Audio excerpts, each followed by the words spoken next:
Hey there, welcome to Outlaw Icons, where history doesn't just whisper. It leans in close and tells you the kind of stories you're not supposed to hear. Tonight, we're stepping into the world of Anthony "Fat Tony" Salerno.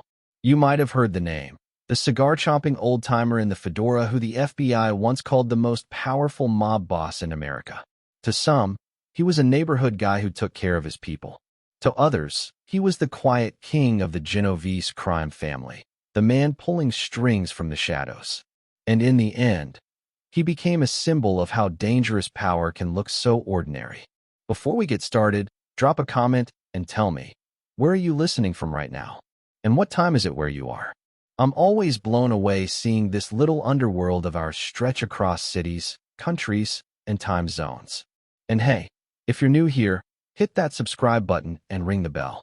That way, you won't miss what's coming next. And trust me, you're going to want to hear what's coming next.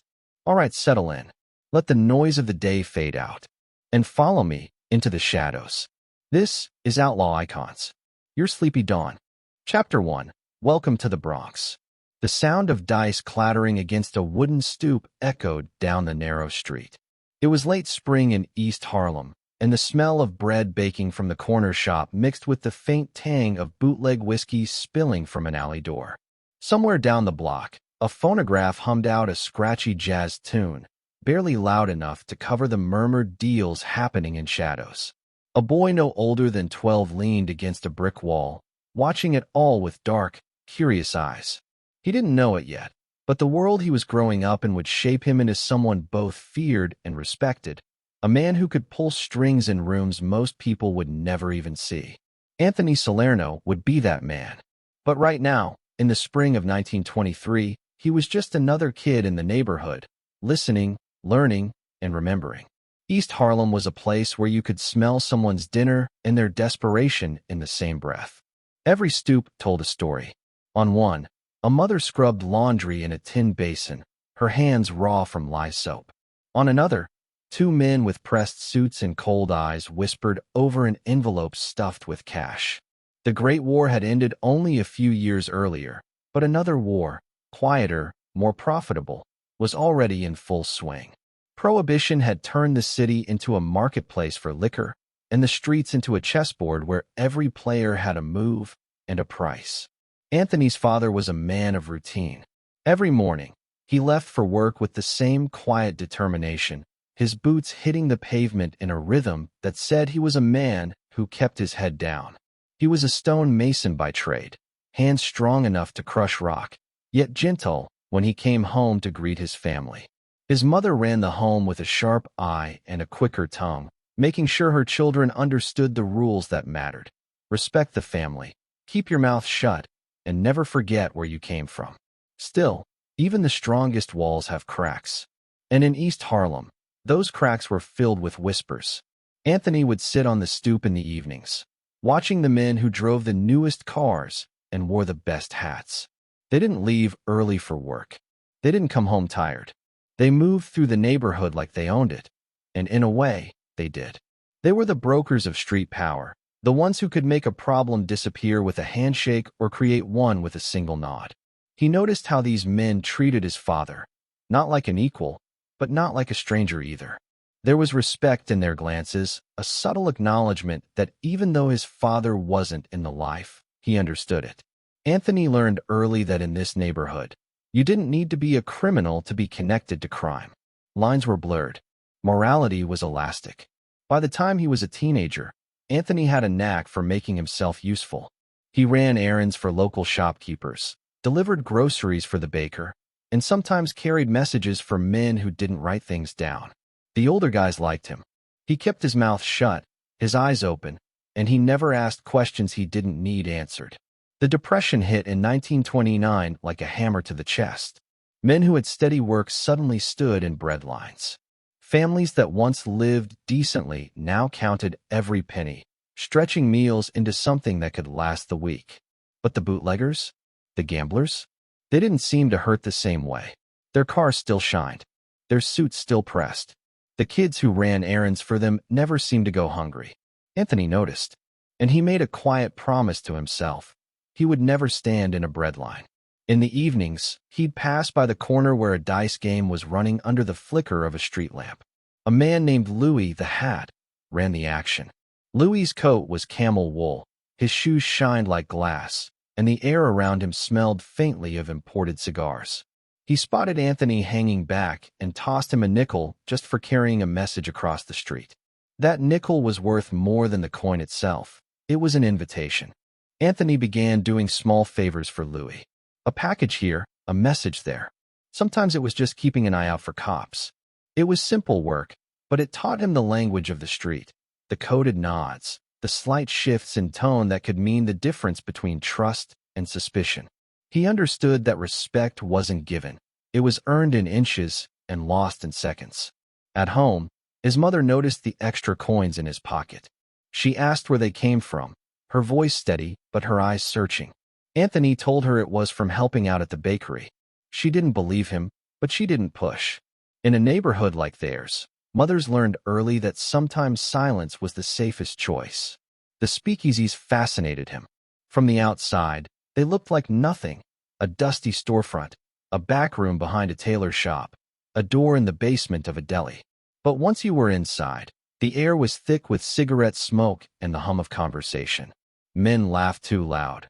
Women wore dresses cut just a little too daring, and everyone seemed to be part of some secret club where the rules of the outside world didn't apply. Anthony wasn't old enough to drink, but he was old enough to see the power these places held. Deals were made over glasses of illegal whiskey. Problems were solved in hushed tones over poker tables. Money moved like a river, and if you stood in the right spot, some of it would flow your way. He also saw the danger. One night, a disagreement over a debt ended with a man being let out the back door, his face pale and his steps unsteady. Anthony never saw him again. The message was clear: power could give you everything, but it could take everything too.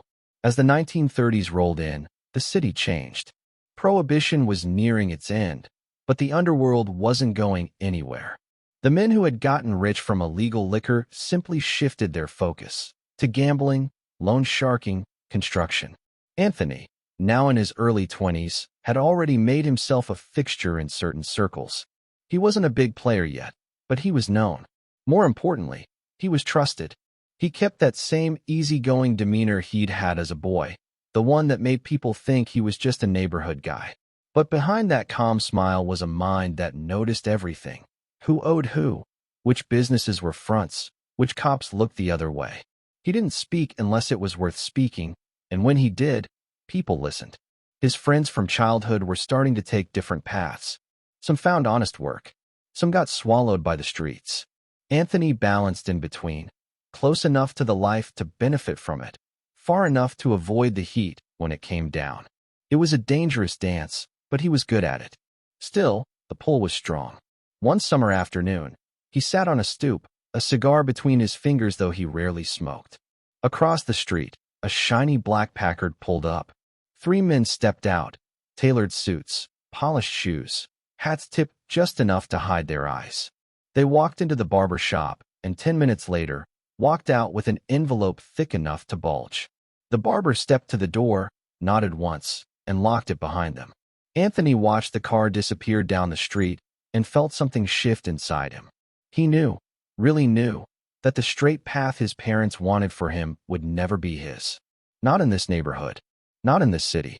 But knowing and deciding are two different things. And in East Harlem, decisions carried weight you couldn't put down once you picked them up. The next time Louis the Hat called on him, it wasn't for a simple errand. It was for something bigger, something that would put Anthony in a position he'd never been before. And once he stepped through that door, there would be no going back. Because in this part of New York, the line between surviving and ruling was razor thin. And Anthony Salerno was about to find out which side he belonged on.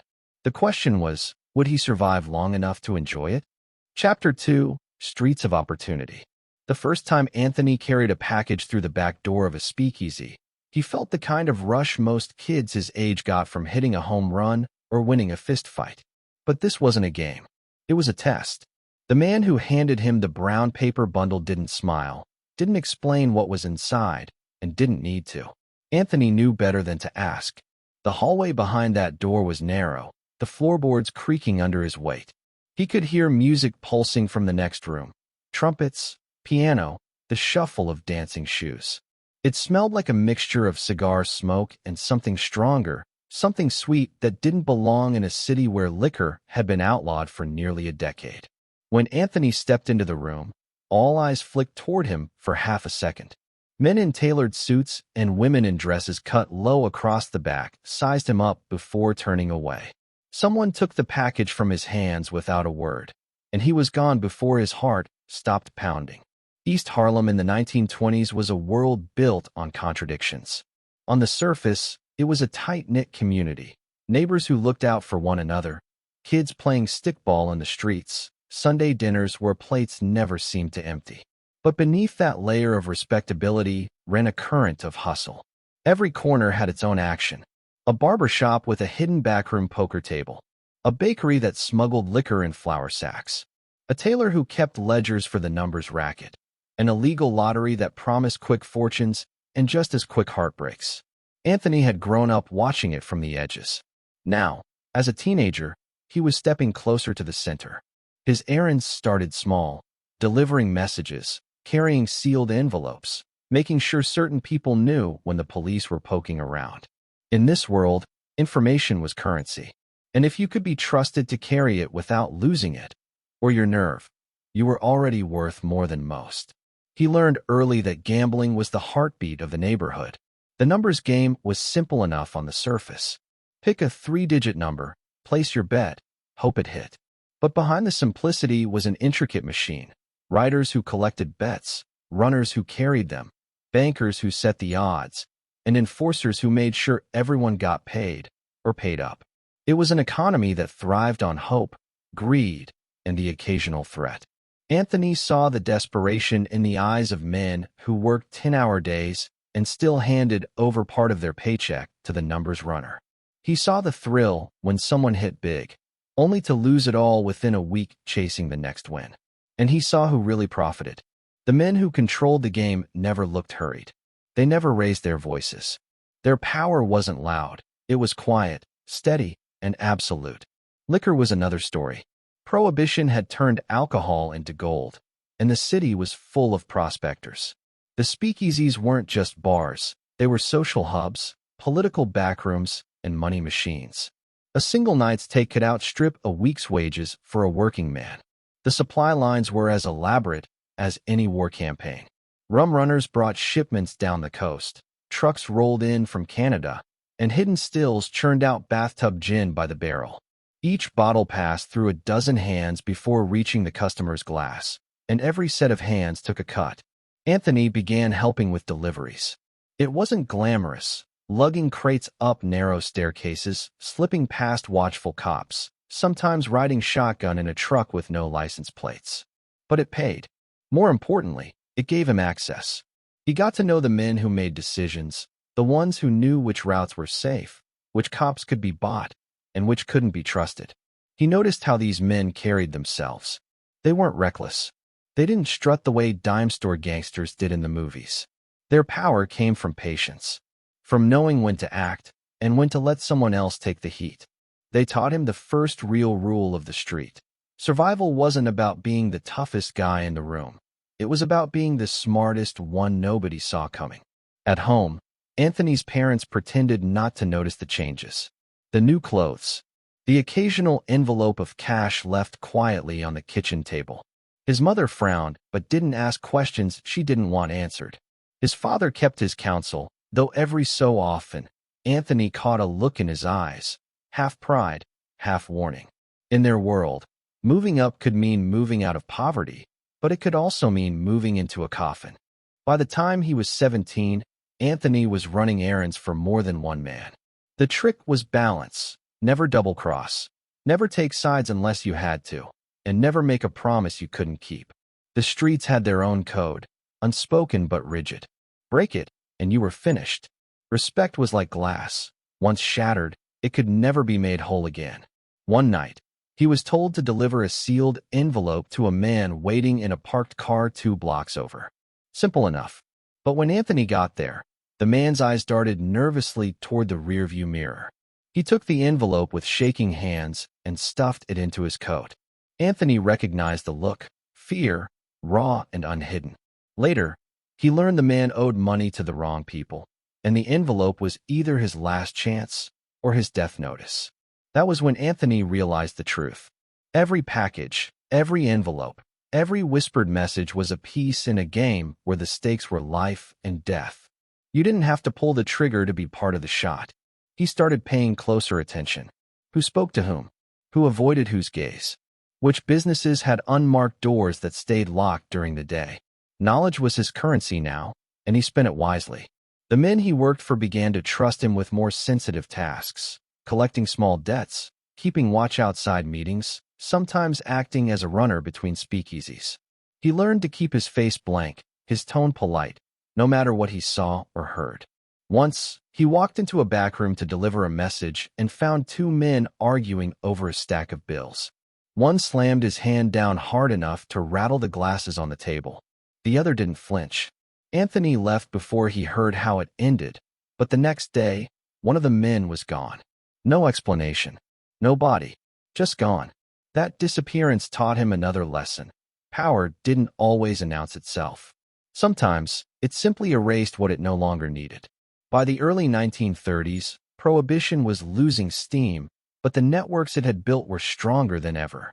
Men who had started as bootleggers now controlled unions, construction companies, and entire neighborhoods. The money was shifting, but the control remained. Anthony was no longer just the kid running errands. He was a known quantity, someone who could be relied on to get things done quietly, efficiently, and without bringing heat. The older men began to speak to him differently, asking his opinion on small matters, letting him sit in on conversations he would have been kept out of before. It wasn't respect yet, not the real kind, but it was the first step toward it. And with that step came risk. The police were always watching, sometimes closer than anyone realized.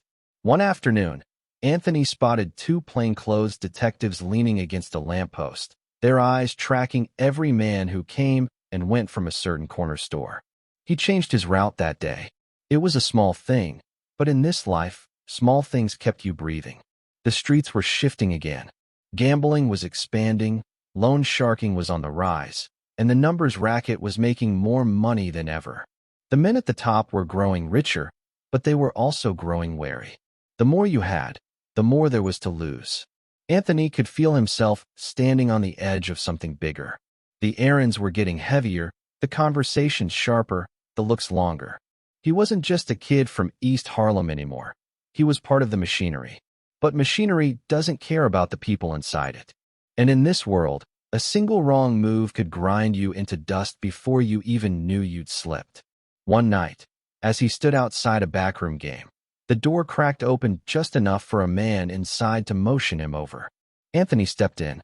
The air was thick with smoke, the table crowded with bills and coins. The man didn't look up as he spoke, just slid a folded slip of paper across the table toward him. "Deliver this." "No questions." Anthony nodded, slipping the paper into his pocket. But as he stepped back into the night, he couldn't shake the feeling that this was different.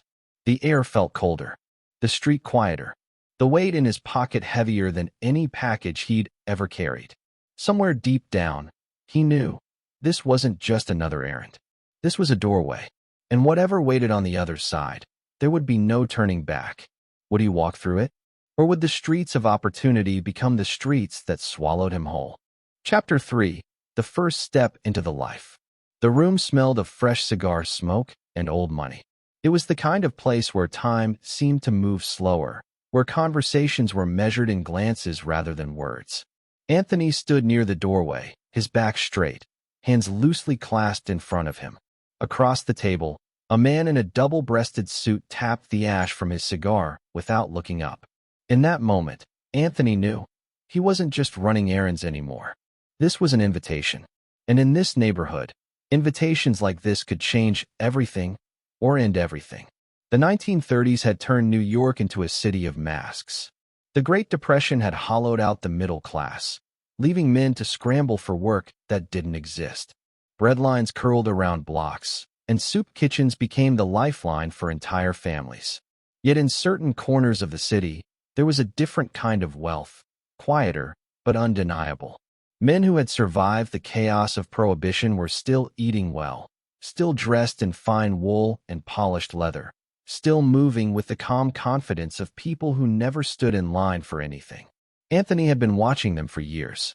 The bootleggers, the gamblers, the fixers, they were the survivors who'd turned the chaos of the streets into an empire.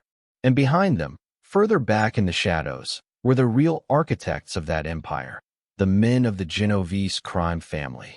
Back then, the Genovese crew was still under the influence of Charles "Lucky" Luciano, the visionary who had reshaped the Mafia into a corporate machine, and Frank Costello, the prime minister of the underworld, who could sway politicians as easily as bookmakers.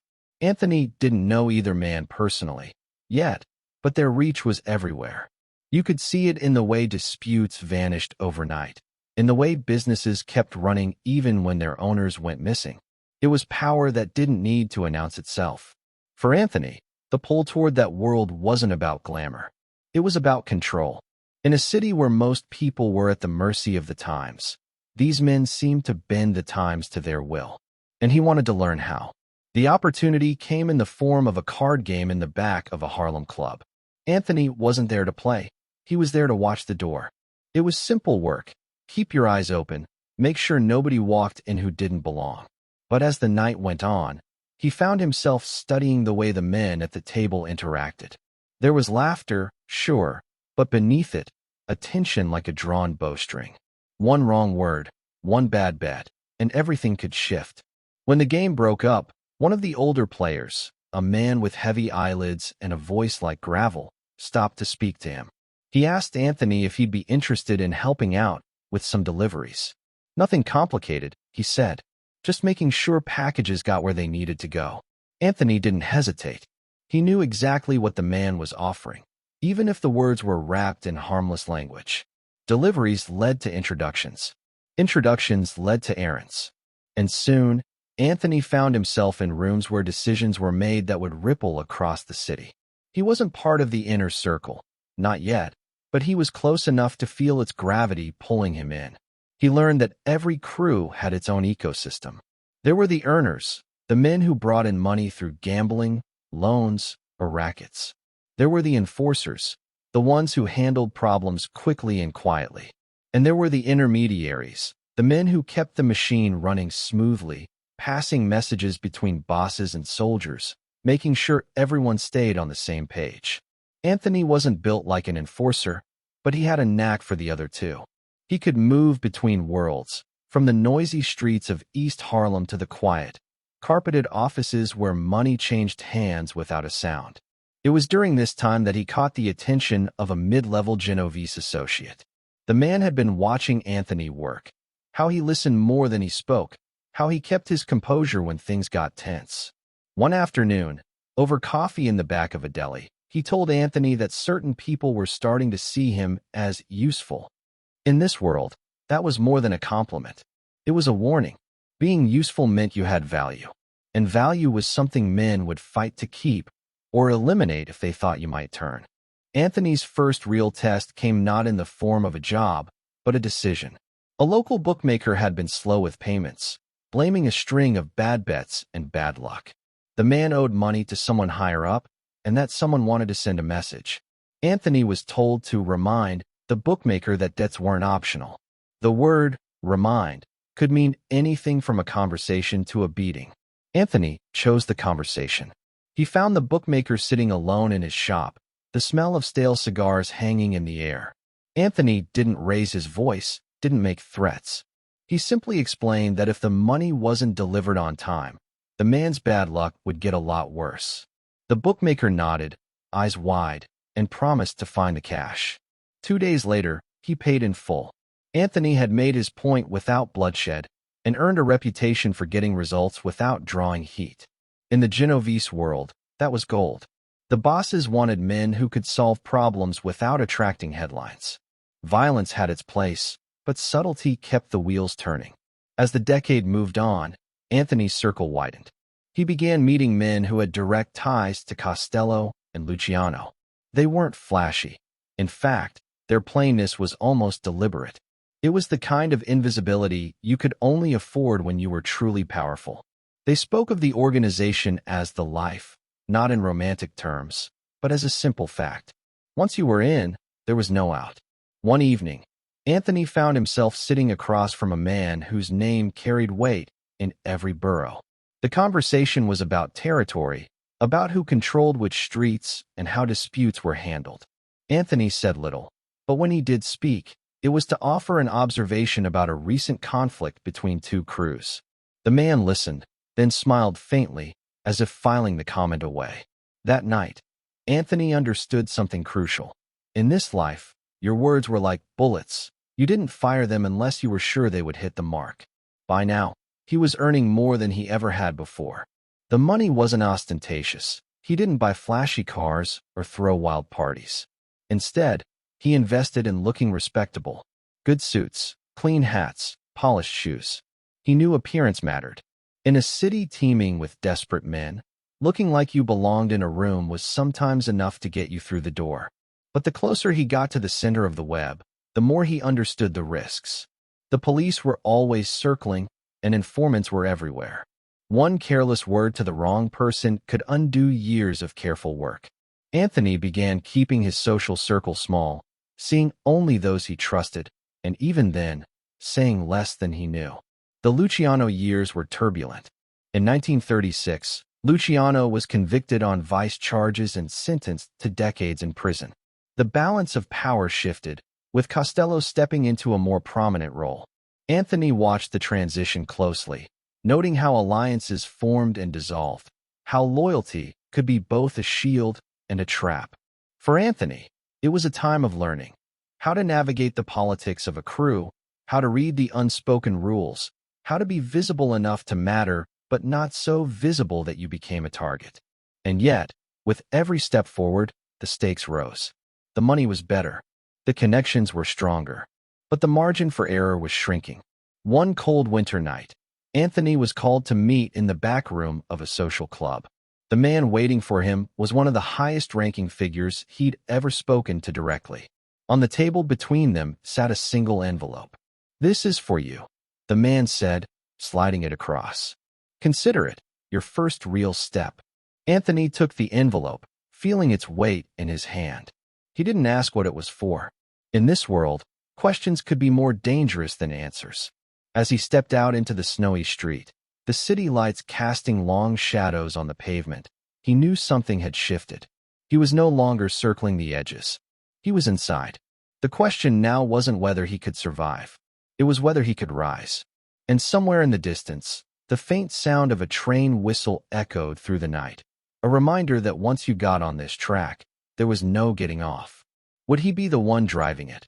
Or just another passenger headed for a destination he couldn't change? Chapter 4, Numbers King of Harlem. The knock came at the back door just after sunrise.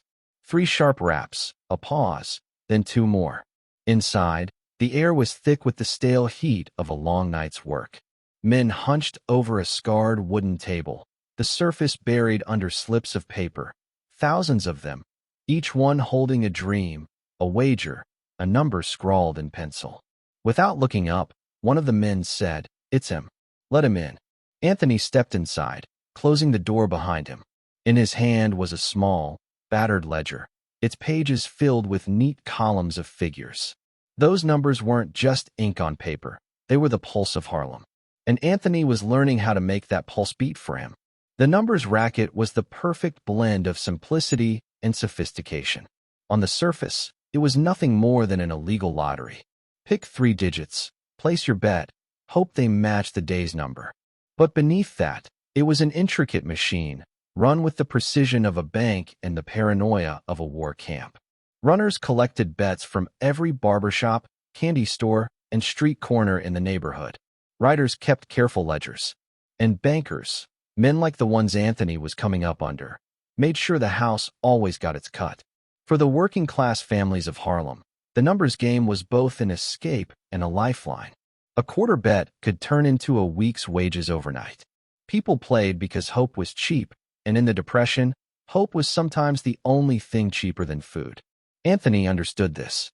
He understood the hunger in their eyes when they handed over a slip, and he understood the quiet resignation when the number didn't hit. The racket fed on both, dreams and disappointments alike. Anthony didn't invent the system, but he saw how it could be sharpened, expanded, controlled. By the mid-1930s, he had positioned himself as more than a trusted runner. He was managing territories, carving Harlem into sections, assigning collectors to each block, and making sure the flow of cash was steady. He brought order where there had been chaos. And in the underworld, order meant profit. Every morning, the slips from the previous day were tallied. The winning number wasn't picked out of thin air. It was tied to figures published in the daily racing results, a method designed to prevent accusations of cheating. But that didn't mean the game was fair. Anthony knew how to adjust payouts, how to manipulate odds, how to keep the players coming back no matter how many times they lost. In time, he became the man you went to if you wanted to get in on the action or stay out of trouble. His name was spoken with a mix of respect and caution. Even those who didn't gamble knew better than to cross him. The money coming in was staggering. On a good week, the take could reach into the tens of thousands, and in the 1930s, that kind of cash was enough to feed entire blocks. But money in this life came with strings. The cops knew about the racket, of course. They always did. Some took their cut to look the other way. Others staged raids to remind everyone who really had the power. Anthony learned quickly how to handle both kinds. For the ones who could be bought, envelopes were prepared in advance. For the ones who couldn't, there were favors, tips about rival operations, or just enough misinformation to keep them busy somewhere else. The competition was relentless. Other crews wanted their slice of Harlem, and disputes could turn violent overnight. Anthony handled challenges with the same calm he brought to everything else. Sometimes it meant a sit-down, a quiet meeting in the back of a club where territory lines were drawn and grudges smoothed over.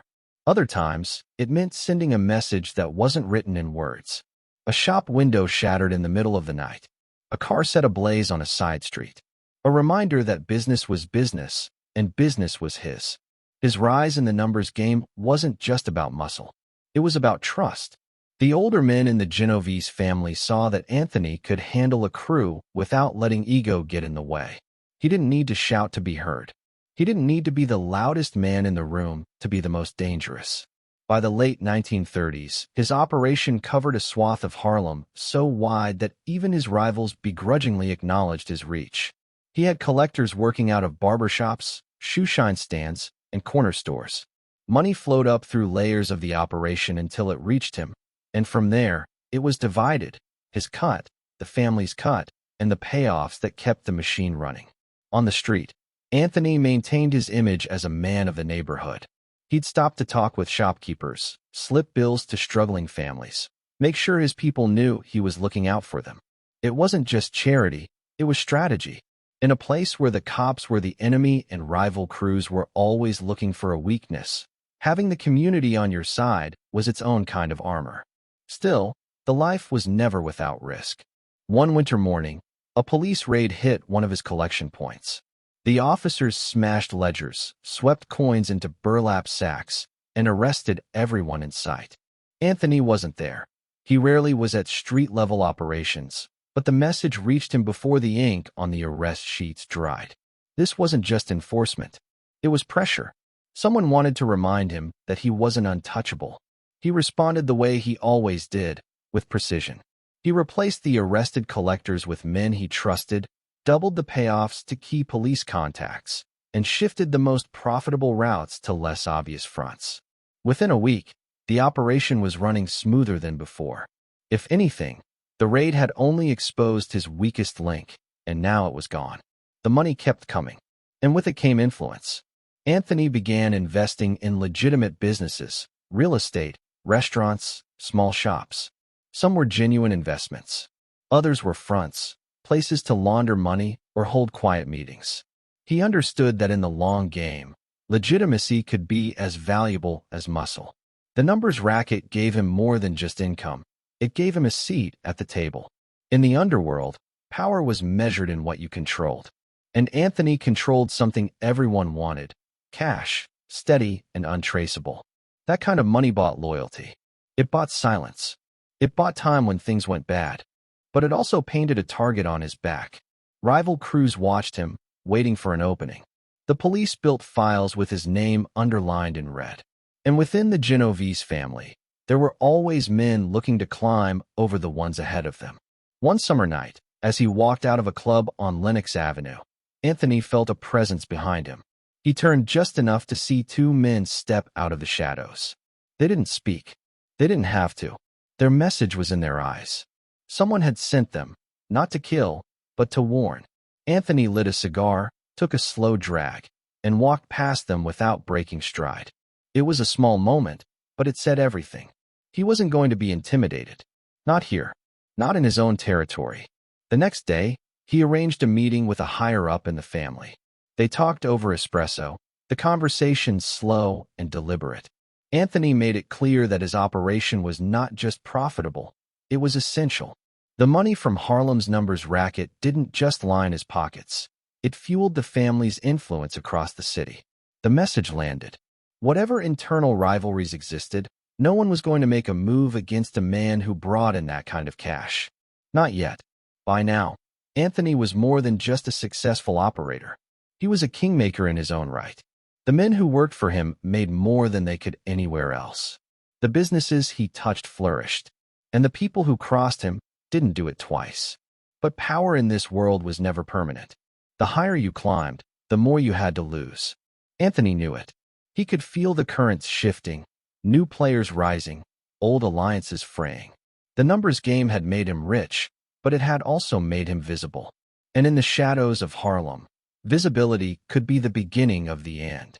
One evening, as he stood in his office counting the day's take, a quiet knock came at the door.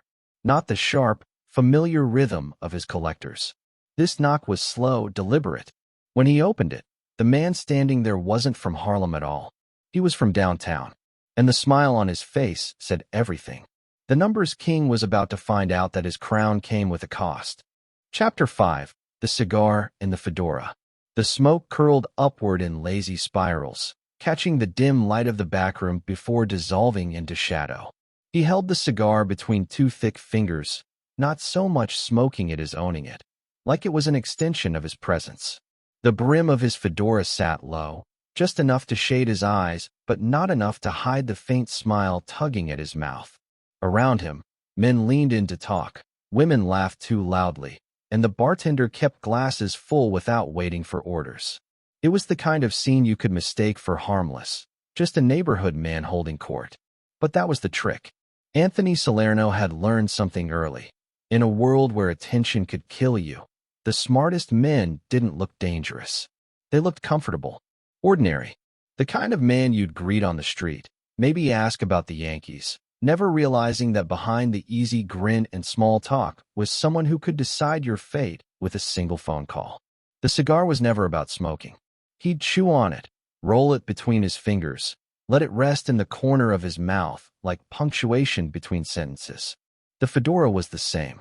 It wasn't a fashion choice, it was a shield. It gave him a silhouette, a signature look, something for people to focus on while they overlooked the sharper edges of the man wearing it. He became Fat Tony, the friendly old-timer who knew everybody's name and had a story for every block in Harlem. On the street, he was the guy who'd tip his hat to the butcher, slip a few bills to a struggling mother, lean in close to ask about your health like he actually cared. And in some ways, maybe he did. Salerno understood that money bought influence, but kindness bought loyalty. In the neighborhoods he controlled, people looked out for him, not because they feared him, but because they felt like he was one of their own. That feeling was worth more than any bribe. But the genial act was just that, an act. Behind closed doors, Salerno's word was law. He kept his operation running with the efficiency of a well-oiled machine. If someone crossed him, the response was swift, quiet, and final. He didn't need to raise his voice or wave a gun. The weight of his reputation did the work for him. By the time the message reached you, it was already too late to change your mind. Reporters loved the image. Whenever they caught him on the street, fedora pulled low, cigar in hand. He gave them a smile, and a harmless line or two. Never enough to be quotable, never enough to get him in trouble. Just enough to keep the myth alive. To the press, he was almost cartoonish. The cigar-chomping mob boss, part Hollywood stereotype, part real-life mystery. Salerno let them think that. The more they focused on the props, the less they looked at the machinery running behind him. Even law enforcement sometimes underestimated him. The FBI watched the street-level earners, the flashy guys with new cars and loud suits. Salerno stayed in the background, blending into the neighborhood he'd grown up in. He made sure he looked like a man whose best years were behind him, someone harmless, maybe even past his prime. In truth, those were the years when his influence was tightening like a noose. At his social clubs, he was always positioned the same way. Back to the wall, clear view of the door, a small table in front of him where a glass of scotch sat next to a pile of cigars. He didn't rush conversations. He let people talk themselves into revealing what he wanted to know. The hat stayed on unless he was eating. The cigar rarely left his hand. For anyone walking in, the scene looked like something out of a photograph from another era. And that was deliberate. The style made him seem rooted, timeless, almost old-fashioned. That worked in his favor. When rivals saw him, they saw an old-school mobster clinging to the past. When his own people saw him, they saw stability, proof that the old ways still worked. And in a life where trust was a currency, that kind of stability was priceless. There was a night in the early 1940s when a younger associate tried to challenge him in front of others. It wasn't about money. It was about ego. The kid leaned in, trying to push Salerno into a public confrontation. Anthony didn't move. He just took the cigar from his mouth, tapped the ash into the tray, and said quietly, "You're talking too much." The room went silent. The kid backed down without another word. It wasn't the volume of his voice that carried the threat. It was the certainty in it. The cigar and fedora became his armor, but they also became his brand. People could spot him from a block away, and instead of seeing danger, they saw familiarity. That was the genius of it. In a city full of predators, the most dangerous one looked like a man you could sit next to on a park bench. Over time, the image worked its way into every part of his life. At weddings, he was the smiling uncle in the corner. At funerals, he stood solemnly by the family, hat in hand, cigar unlit in respect. At sit-downs with other bosses, he leaned back, half hidden under the brim, letting others do the talking until it mattered. When it did, the room listened. Even in photographs from the era, there's a calm about him that feels almost disarming. That was no accident.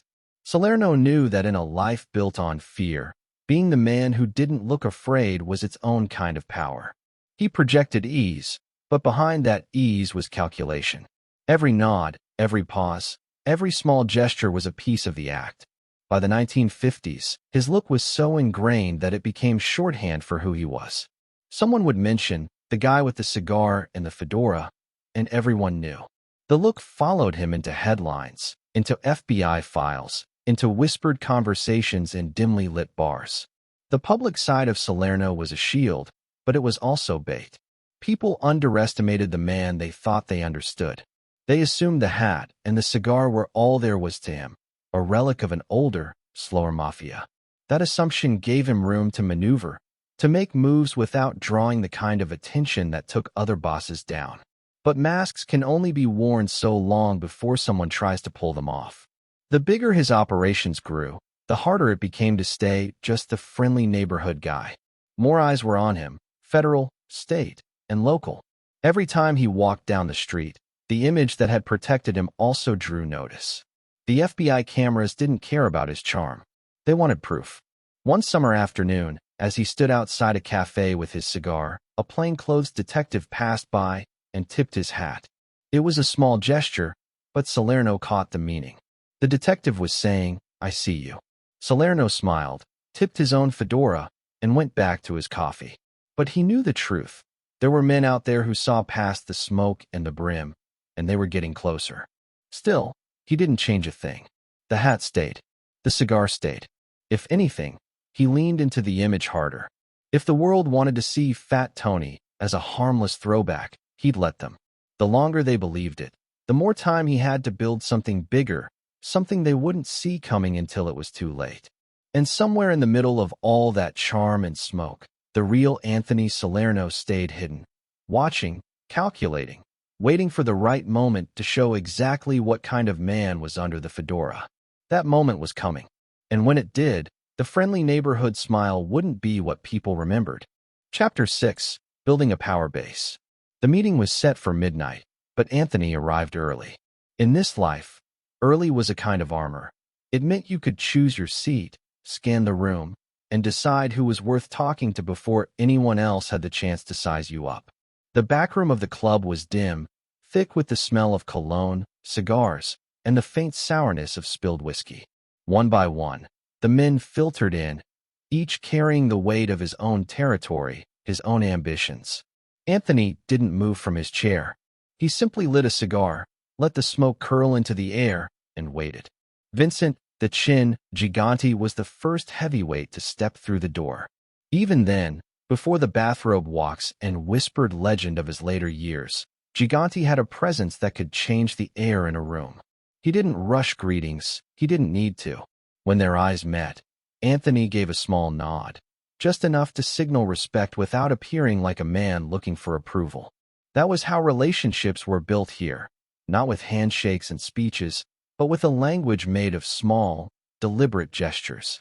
Minutes later came Matty the horse, Ianiello, a man who could smile like your favorite uncle and still have you wondering if you'd see tomorrow. He slid into a seat across from Anthony, ordered a drink without looking at the waiter, and began talking about the numbers business uptown. It wasn't just shop talk, it was a test. In the world of the Genovese family, casual conversation was rarely casual. Every word was weighed, every reaction measured. Anthony had earned his way into this room through years of running Harlem's rackets with precision. But now he was moving into something bigger. The men around this table weren't just earners, they were architects.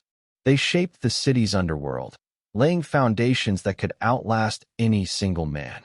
For Anthony to solidify his power, he needed more than money. He needed alliances. The Harlem operations had always been a lucrative piece of the Genovese empire. Numbers, gambling, shylocking. Every corner had a way to make money if you knew how to squeeze it. Anthony knew. He'd spent years weaving the rackets into a network so tight that nothing happened in his territory without him knowing about it. But control over Harlem meant more than just keeping rivals out.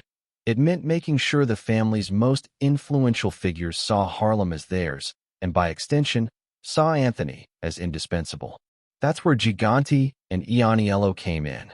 Both had their own power bases, their own loyal crews. Both were connected directly to the family's upper command. And both had something Anthony wanted, the kind of political weight inside the mob that could keep a man's name off the wrong lips when indictments started flying. It wasn't about pledging loyalty, it was about trading it. Anthony offered stability. His Harlem rackets were cleanly run, steady earners that kept everyone's pockets lined without attracting too much police heat. In return, he got muscle when he needed it, a say in matters that extended beyond Harlem's borders, and most importantly, insulation. In the mob, insulation was survival. It meant you were far enough from the dirty work that your name didn't land on an arrest report, but close enough to the decision-making that you were never expendable. The meetings stretched into the small hours. They talked about territory disputes, about a new gambling den opening near the river, about a few stubborn independents who thought they could run their numbers without paying tribute. These weren't just problems, they were opportunities. Every conflict was a chance to tighten his grip, every resolution a reminder that Harlem was his to manage. Anthony kept his voice even, his words measured. He didn't bark orders. He suggested, he observed, he found points of agreement.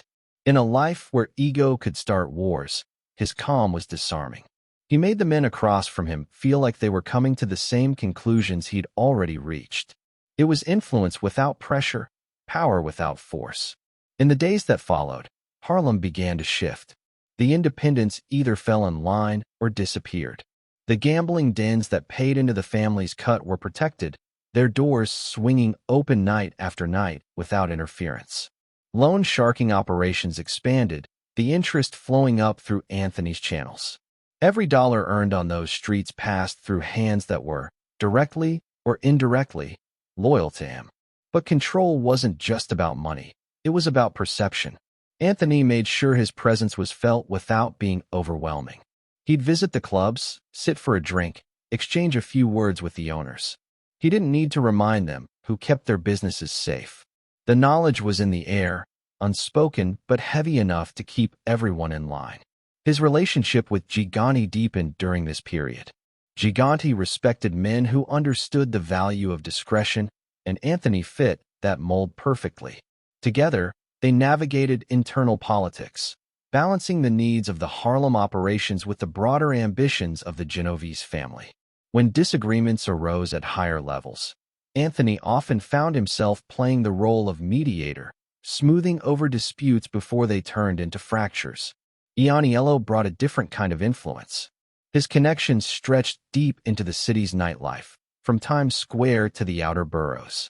Through him, Anthony found new ways to move money, launder it through legitimate businesses, and invest it back into operations that looked clean on paper.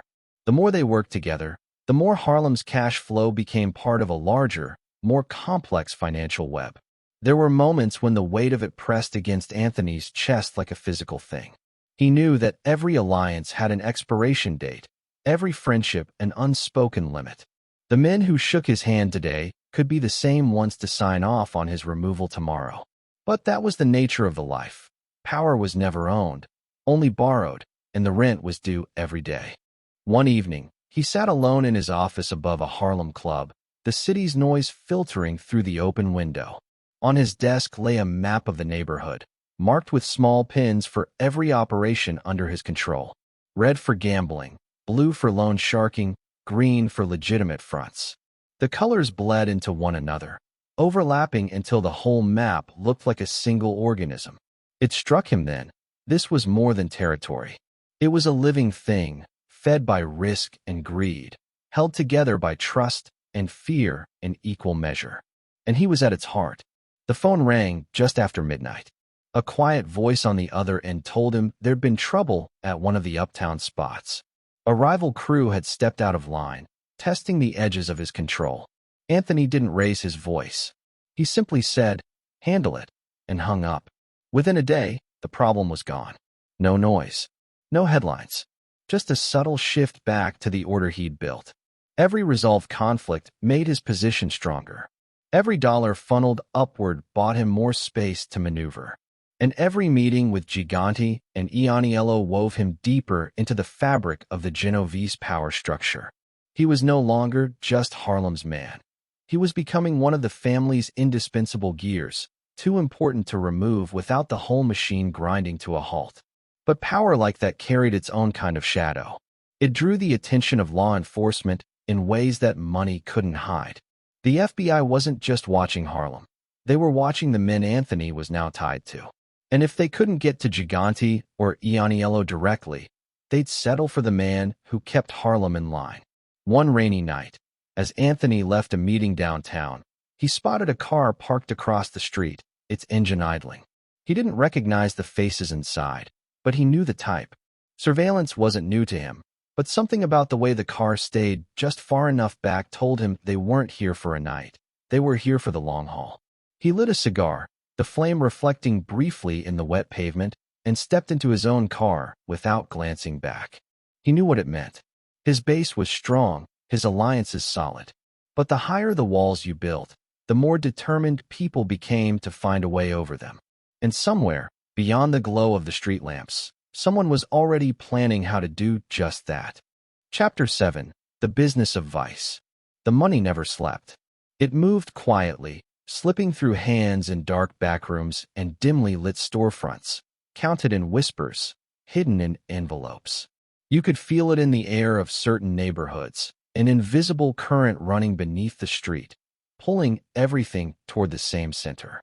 Anthony Salerno sat at that center, calm and unhurried, while the flow of cash from gambling, loan sharking, and bookmaking spread like roots through Manhattan and into the Bronx. It was never just one thing. Gambling was the heartbeat. In bars, candy shops, and smoke-filled clubs, men placed bets on numbers, cards, horses, anything that could turn a few dollars into a small fortune. The numbers racket alone poured steady income into Anthony's pocket, but it wasn't the only game. There were card rooms hidden behind locked doors, dice games in basements where the air was thick with sweat and hope, and off-track betting schemes that fed on the city's obsession with horse racing. The odds were always bent just enough to favor the house, and the house always answered to him. Loan sharking was a different animal. It was the art of lending money to people who couldn't go to banks, and making sure they paid it back, no matter what. Interest rates weren't printed on paper. They were spoken once and remembered forever. For some, the loans were a lifeline. For others, they became a chain around the neck, tightening with every missed payment. Anthony didn't have to make threats himself. The system was built so that the debt did the threatening for him. Every man who borrowed knew the cost of falling behind wasn't measured in dollars. It was measured in how safe they felt walking down their own street. Bookmaking tied it all together. It was the more polished cousin of the street games, an operation that looked almost legitimate if you didn't look too closely. Bets on baseball, boxing, football, the bookies took it all. Lines were set to pull in as much action as possible, and payouts were timed to keep gamblers hungry but not full. The money flowed in both directions, but the balance always tipped in Anthony's favor. His bookmaking network wasn't just one crew. It was dozens of small operators tied to him through loyalty, fear, or both. These businesses didn't announce themselves. They blended into the fabric of the city. A barbershop might take bets in the back while customers got a shave. A deli might have a phone in the corner used only for gambling calls. A pool hall might stay open past midnight for friendly games that were anything but friendly. Anthony's genius was in making these operations look small, local, almost harmless. Each one on its own was a drop of water. Together, they were a tide. The reach extended beyond Harlem. In the Bronx, corner stores became collection points. In Manhattan's Midtown, certain restaurants doubled as meeting places for bookies and runners. Money moved along routes that seemed innocent on the surface. Groceries delivered, packages dropped off, envelopes exchanged with a nod.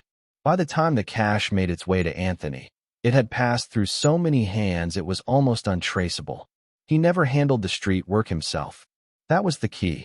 Others collected, others threatened, others paid the right people to keep the police at bay. Anthony stayed above it, the man behind the curtain, pulling strings without letting the audience see his hands. It gave him distance, enough to claim ignorance if someone got pinched, but close enough to know exactly where every dollar came from. There was an order to it, a rhythm. Monday mornings were for collections from the weekend gambling. Midweek saw the bookmaking payouts, keeping customers hooked for the next round. Loan payments came steadily, some in cash, some in the form of favors. The steady hum of income was like a machine running in the background of Anthony's life, reliable, predictable, and dangerous only to those foolish enough to stand in its way. But the business of vice was never entirely safe. Rivals saw opportunity in every successful operation, and the police, especially the ambitious ones, were always looking for a way to make their careers off a big arrest. Anthony handled both threats with the same calm precision. If a rival moved in on his territory, the pressure would start subtly. A few customers stopped showing up, a few suppliers got better deals elsewhere. If that didn't work, the reminder would come sharper. A smashed window, a truck gone missing. No screaming, no public scenes, just the quiet knowledge that Harlem and the Bronx were not places you could take without permission. The police were trickier. Some could be paid. Others could be distracted, pointed toward competitors, or given just enough of a bust to keep them satisfied without touching the real core of his operations. Anthony knew which detectives liked envelopes and which liked headlines, and he treated each accordingly. The game was never to eliminate law enforcement entirely. You couldn't, but to make sure they were always looking one block over when the real business was happening. For the people in the neighborhoods he controlled, Anthony's presence was a paradox. He was the man who could get you into a card game or out of debt, the man who might slip you a loan when the rent was late or find a job for your cousin when times were hard. But he was also the man whose smile could mean you were safe, or that you were being measured for trouble you didn't see coming. Most people didn't want to know which version of him they were dealing with. His reputation traveled faster than he did. In some corners, just the suggestion that Tony's involved was enough to settle disputes. No one wanted to test what would happen if you didn't pay, didn't show, didn't follow the rules. That reputation was worth more than the money itself. It was the force that kept the machine running without constant intervention. But with every layer of control came another layer of risk. The more territory he touched, the more people knew his name. The more his name spread, the more likely it was to end up in the wrong ears. Anthony knew this. He kept his public image the same. Cigar, fedora, the easy charm of a man who seemed more interested in neighborhood gossip than criminal empire building. It was the mask that kept the real business hidden. There was one night, though, when the mask nearly slipped. A small-time bookmaker in the Bronx had been skimming, holding back money that should have flowed upward.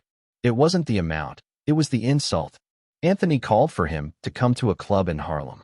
When the man arrived, shaking, Anthony didn't raise his voice. He didn't even look angry. He just leaned back, lit his cigar, and said, "You're in the wrong business if you think the house doesn't notice." The bookmaker paid double the next week. Word spread. No one tried it again. The lesson was clear. Anthony didn't need to shout or show force to make his point. The business of vice ran on fear, but it was a quiet fear, the kind that kept you up at night wondering how much he knew. And he always knew enough. By the late 1950s, his network was so deeply embedded in the fabric of the city that removing it would have meant tearing out whole pieces of the neighborhoods themselves. Gambling dens, loan sharking routes, and bookmaker lines all flowed into one another, feeding an empire that was invisible to most but unavoidable to those inside it. Still, Anthony understood that no empire was untouchable. The law was patient, and rivals were opportunistic. All it took was one betrayal, one overheard conversation, one unlucky raid to expose a thread that could unravel everything. That awareness kept him careful, kept him from believing his own myth. One rainy evening, he stood at the window of his office, watching the city lights shimmer off wet pavement. The ledger on his desk showed another week of profits, numbers that would make most men greedy. But Anthony wasn't thinking about the money. He was thinking about the men who might want to take it from him, about the police who might be listening right now, about the thin line between control and collapse. Somewhere out there, someone was already trying to find that line and pull it. Chapter 8. Salerno and the Harlem Real Estate Game. The ink on the deed was barely dry when Anthony leaned back in his chair, a slow curl of cigar smoke rising into the air. To anyone else, it looked like an ordinary real estate transaction. Names on paper, signatures in the right places, witnesses nodding as the deal was sealed. But Anthony knew the truth. This wasn't just a building. This was a vault. A safe place to store money, power, and influence where the cops couldn't touch it without walking through the front door of a legitimate business. In Harlem, real estate was more than brick and mortar. It was a game board, and every building was a square worth controlling. The Depression had left properties cheap and owners desperate. Blocks of brownstones, storefronts, and apartment buildings could be bought for a fraction of their real value, if you had the cash to move quickly and the muscle to keep rivals from interfering. Anthony had both. His gambling, loan sharking, and bookmaking operations poured in cash every week. But street money was dangerous to hold. It had to be cleaned, turned into something solid, something that could be explained to an accountant or a taxman without raising eyebrows. Real estate was the perfect laundromat. Buy a building through a front company, rent it out, report the income as legitimate. Every dirty dollar that passed through came out looking clean enough to deposit in a bank. The construction angle made the scheme even sweeter. Once Anthony controlled a property, any repairs or renovations went through contractors he chose. Contractors who kicked a piece back to him on every job. Sometimes the work was real. Sometimes it was nothing more than a fresh coat of paint and an inflated invoice. On paper, it was business. In reality, it was another revenue stream feeding the same quiet empire. Harlem in the 40s and 50s was a neighborhood in transition. Families came and went, businesses rose and fell, and landlords often treated buildings like disposable assets. Anthony saw opportunity in every boarded-up window and for sale sign. His network of front men, trusted associates with clean criminal records, would make the purchases. The deeds never had his name on them, but the rent checks all found their way back into his pockets. The genius of the setup was its invisibility. A numbers racket could be raided. A bookmaking operation could be shut down overnight. But a 5-story apartment building? That wasn't contraband. It was an investment. Even if the law suspected who really owned it, proving it was another matter entirely. And while they tried, Anthony collected rent every month, year after year. Some buildings became more than just investments. They became bases of operation. A ground-floor deli might run as a legitimate business in the front while hosting high-stakes card games in the back. An apartment might be rented to a loyal associate who used it as a meeting spot for quiet conversations. A warehouse could double as storage for everything from bootleg liquor to gambling ledgers. The expansion into construction brought Anthony even closer to the beating heart of the city's money. Construction in New York wasn't just about putting up buildings. It was about controlling who got the contracts, who supplied the materials, and who got paid to look the other way when rules were bent. The unions were a key part of that control, and the Genovese family had long fingers in those pockets. With the right connections, Anthony could make sure his contractors got the jobs, his suppliers delivered the materials, and his workers stayed loyal. It wasn't without risk. Construction meant permits, inspectors, and paperwork, all opportunities for someone to poke around. But Anthony had perfected the art of smoothing those paths. A city inspector might arrive ready to shut a job down, only to leave half an hour later with a handshake and a little something folded in his jacket pocket. The profits were steady and substantial. A building bought for a few thousand could be worth 10 times that within a decade. In the meantime, it provided cover for money laundering, cash flow for the family, and influence over the businesses and tenants who operated there. If a tenant fell behind on rent, Anthony could offer a loan to help them catch up, bringing them into his debt and, by extension, under his control. The more properties he held, the more his influence spread. Owning a building in Harlem wasn't just about the rent. It meant you controlled the street outside, the businesses inside, and the people who came and went. It was a kind of quiet dominion. Power you could see in the way shopkeepers nodded when you passed, in the way no one else set up a card game without asking first. Anthony also knew how to play the long game. While others chased quick scores, he built a portfolio that would outlast temporary crackdowns and shifts in the family's leadership. Real estate was patient money. It didn't shout. It whispered, steady and constant, adding to his wealth in the background while the street operations drew the attention. There were moments when his two worlds intersected. A rival crew might try to muscle in on one of his buildings, pressuring tenants or running their own games inside. Anthony handled it without noise. A conversation here, a favor called in there, maybe a visit from a man whose presence alone sent the message. Within days, the rivals would vanish, and the building would be firmly back under his control. The real estate play also gave him a seat at a different kind of table. Property owners had access to politicians, city planners, and business leaders, people who wouldn't sit down with a known mobster but would happily shake hands with a respectable landlord. Through intermediaries, Anthony could lobby for zoning changes, influence which businesses got licenses, and even steer city development projects toward areas where he already held property. To the outside world, he was still Fat Tony, the cigar, the fedora, the friendly presence in Harlem's social clubs. But beneath that image was a man who understood that concrete and steel could be as powerful as any gun. A building didn't just make money. It anchored you to a place, made you part of its fabric in a way that was hard to uproot. One rainy afternoon, Anthony stood on the sidewalk outside a row of newly purchased brownstones. He didn't say much. He rarely did in public.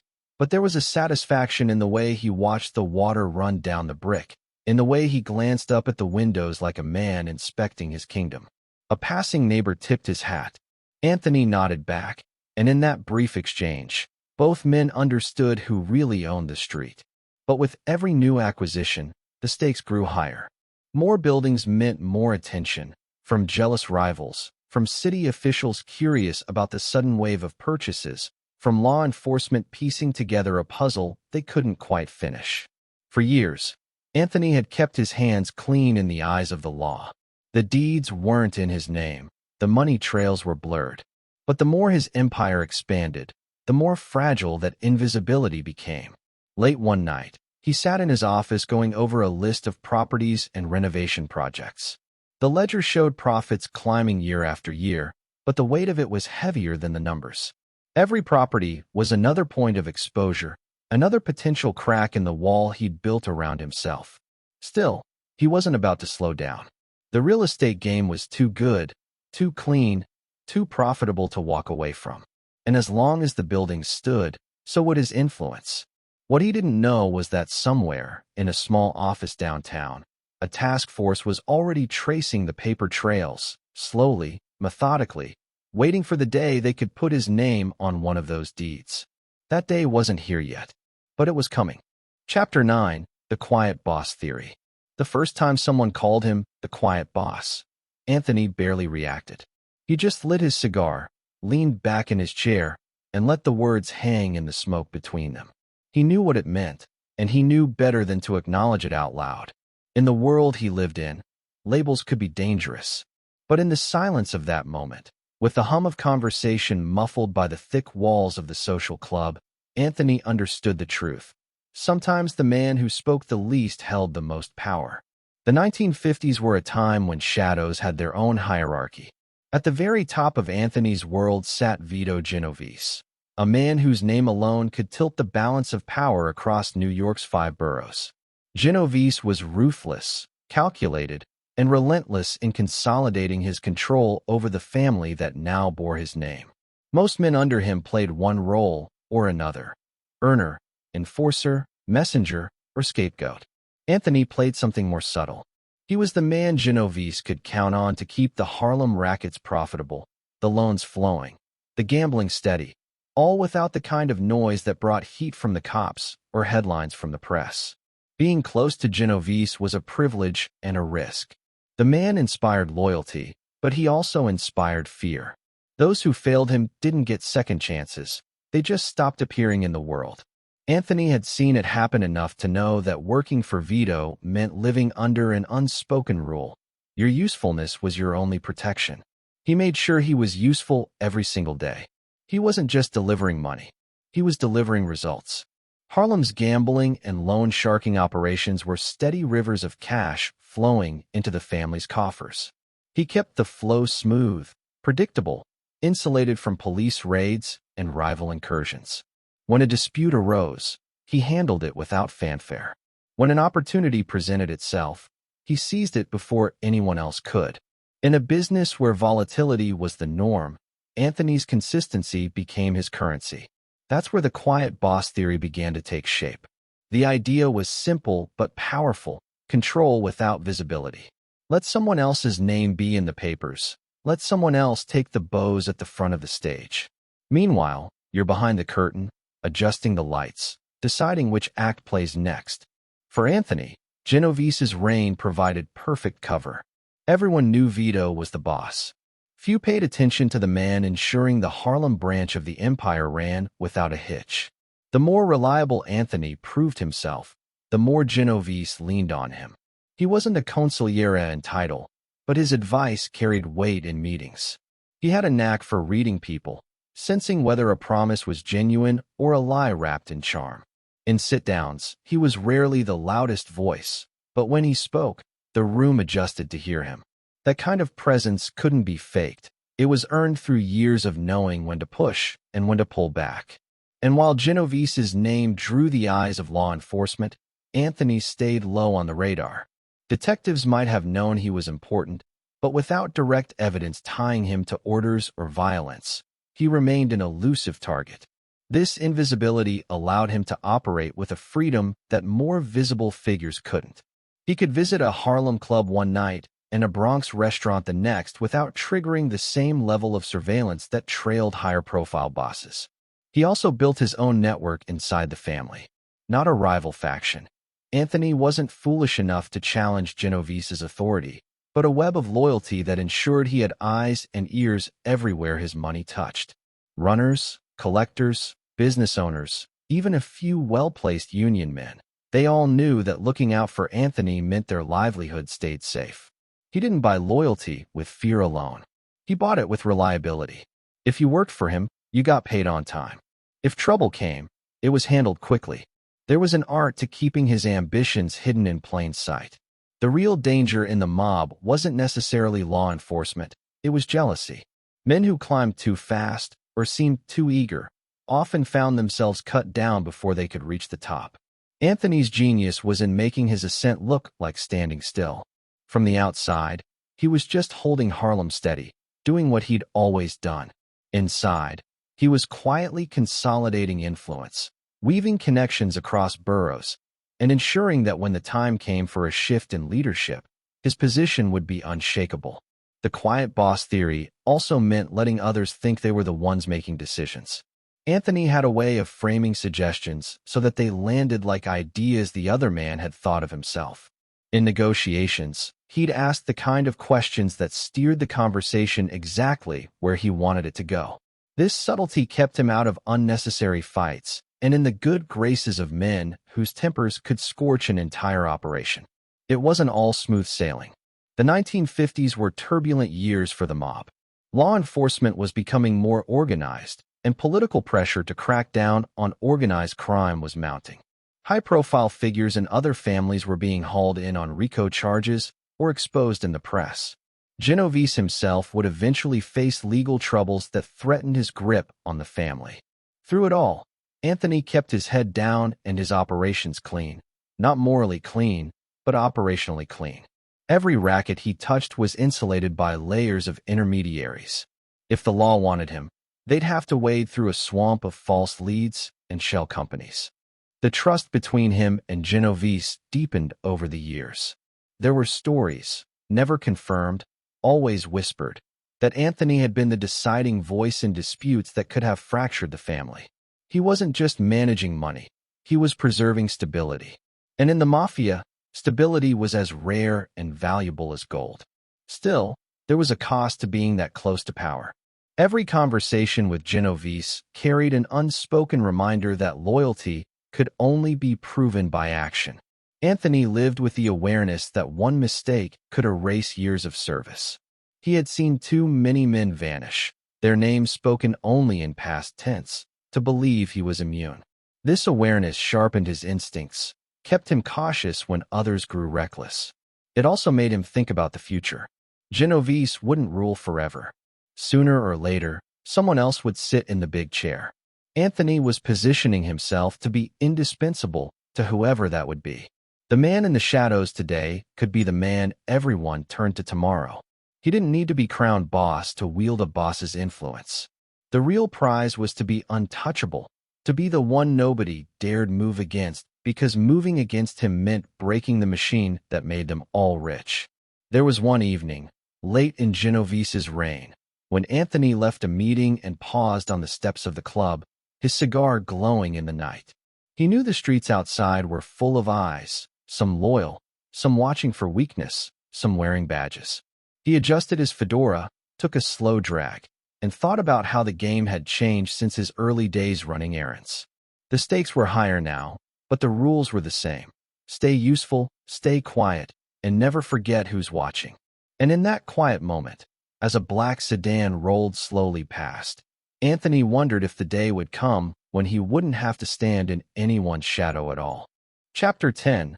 The Commission's Inner Circle. The room was silent except for the faint clink of ice in glasses and the low hum of an air conditioner that never seemed to quite keep up. Around the table sat the men who ran America's underworld, not in theory, not in the movies, but in reality. They were the architects of an empire without borders, the board of directors for organized crime itself. It was called the Commission, and very few men were ever invited to sit here. Anthony Salerno was one of them. It wasn't the kind of meeting you stumbled into.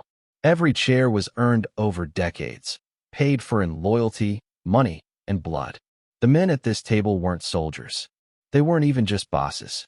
They were the ones who decided when wars started, when they ended, and who would be left standing when the smoke cleared.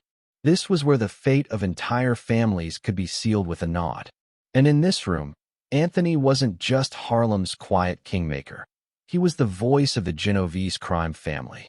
The commission had been Luciano's creation, a way to prevent the kind of all-out mob wars that had torn the city apart in earlier decades. Instead of street battles and vendettas spiraling out of control, disputes would be settled here, at a table, by men who understood that stability was better for business.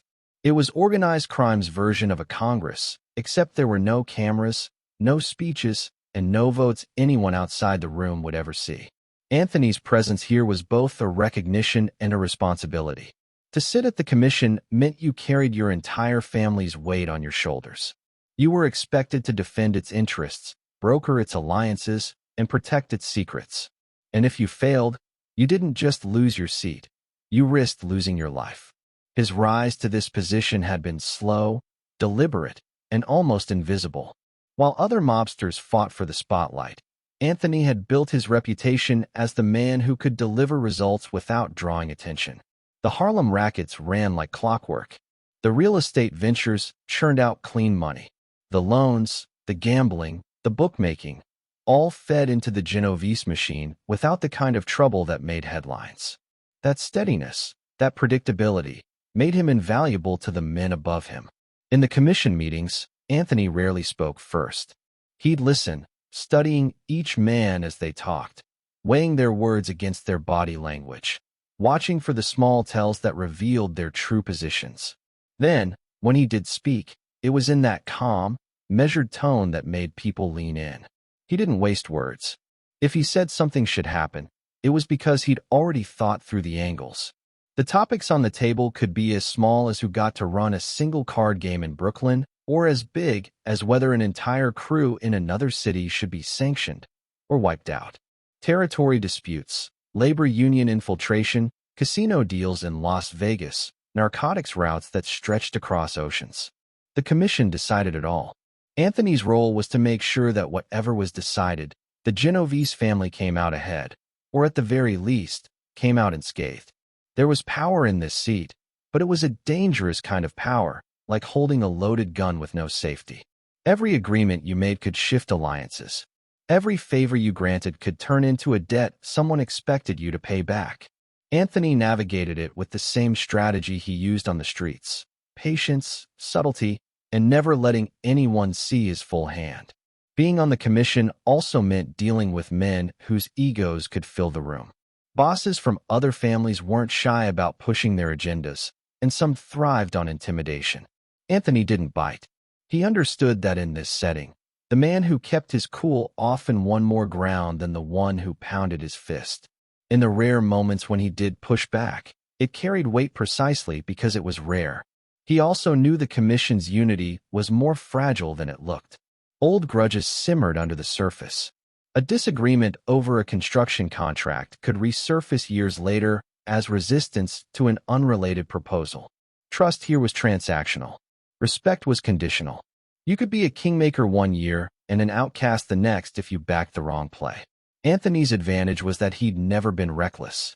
His counsel was grounded in the understanding that the commission wasn't about winning every battle. It was about ensuring the war never came to your doorstep. Sometimes that meant letting another family have a piece of what you wanted. Sometimes it meant supporting a decision that, on paper, cost the Genovese money, but in reality bought them goodwill they could cash in later. There were nights when he'd leave a meeting and ride back through the city in silence, watching the lights of Manhattan flicker past the car window. He knew those lights represented thousands of small worlds: the bars, the clubs, the card rooms, the street corners, each one tied, in some way, to the decisions made in that quiet, smoke-filled room. It was a strange kind of authority, shaping the lives of people who didn't even know your name. But the seat at the commission also painted a target on his back. Federal investigators had been chasing the existence of the commission for years, and now they were starting to put pieces together. Bugged restaurants, flipped associates, subpoenaed union leaders. All of it was chipping away at the wall of secrecy that had protected the ruling body for decades. Anthony understood the risk. If the government could prove the commission existed, it wouldn't just be a few mob bosses going down. It would be the beginning of the end for the old order. Still, he kept showing up, fedora low, cigar in hand, playing his part as if the walls weren't closing in. The role demanded it. If the Genovese seat went empty, it would send a signal of weakness. And weakness was blood in the water. One particular meeting stuck in his mind. The agenda that night was thick with tension. An internal conflict in another family had spilled into the streets, and there was talk of taking sides. Anthony knew the wrong move could pull the Genovese into a war they didn't need. As voices rose around the table, he waited. Then he leaned forward, eyes moving from one man to the next, and said simply, "A war makes losers out of everyone who survives it." The room fell silent. No one argued. The decision was made to mediate instead of fight. Moments like that were the currency he dealt in, steering outcomes without leaving fingerprints. But he also knew that influence could fade as quickly as it was gained. All it would take was one mistake, one miscalculation, for the same men who listened to him to stop hearing his voice at all. Late one evening, after another meeting had broken up, Anthony lingered outside the building, the city's night air cool against his face. He thought about how far he'd come, from running envelopes across Harlem to representing one of the most powerful crime families in the country at the highest level of decision-making. But he also thought about how narrow the margin had become. One slip, one betrayal, and the seat at the commission would belong to someone else. And as a black sedan rolled slowly past, its windows too dark to see through, he was reminded that in this world, power was never permanent. It was only rented, and the rent was due every single day. Chapter 11. The Luciano and Genovese Legacy. The story of Anthony Salerno's rise could never be told without first looking at the shadows he stood in. Shadows cast long before his fedora and cigar became fixtures of Harlem streets. They belonged to two men whose names carried weight far beyond New York: Charles "Lucky" Luciano and Vito Genovese. Together, they built the foundation of a criminal empire that would shape every move Anthony made, teaching him the value of patience, subtlety, and survival in a world where the loudest man rarely lived the longest. Luciano had rewritten the rules of the American Mafia in the 1930s. Before him, the mob was a patchwork of warring gangs, each fighting for a bigger slice of the city. Luciano brought order, transforming chaos into structure, creating the commission, and turning organized crime into something that resembled a corporate boardroom with far deadlier consequences. He taught the underworld that wars were bad for business, that control meant longevity, and that a boss didn't have to be the man pulling the trigger. He just had to be the one who decided who would. Genovese, on the other hand, was a different kind of architect. If Luciano was the visionary, Genovese was the enforcer of that vision, cunning, ruthless, and willing to wait years to get what he wanted. He understood power as a game of positioning, where patience could be a weapon sharper than any knife. When he eventually took over the family that now bore his name, he turned it into the most disciplined and secretive of New York's 5 families. It was into this lineage that Anthony Salerno stepped, and from it, he took his cues. The Luciano Genovese legacy was one of quiet dominance.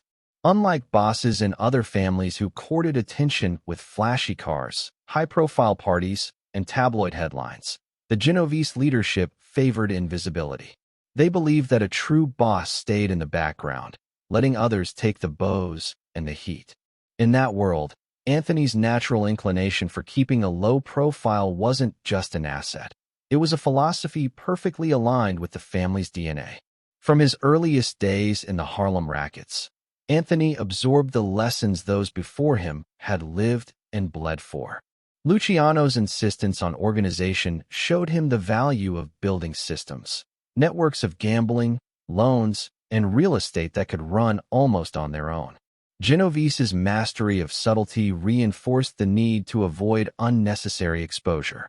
Anthony became a master of the art of presence without presence, known to everyone who mattered, invisible to most who didn't.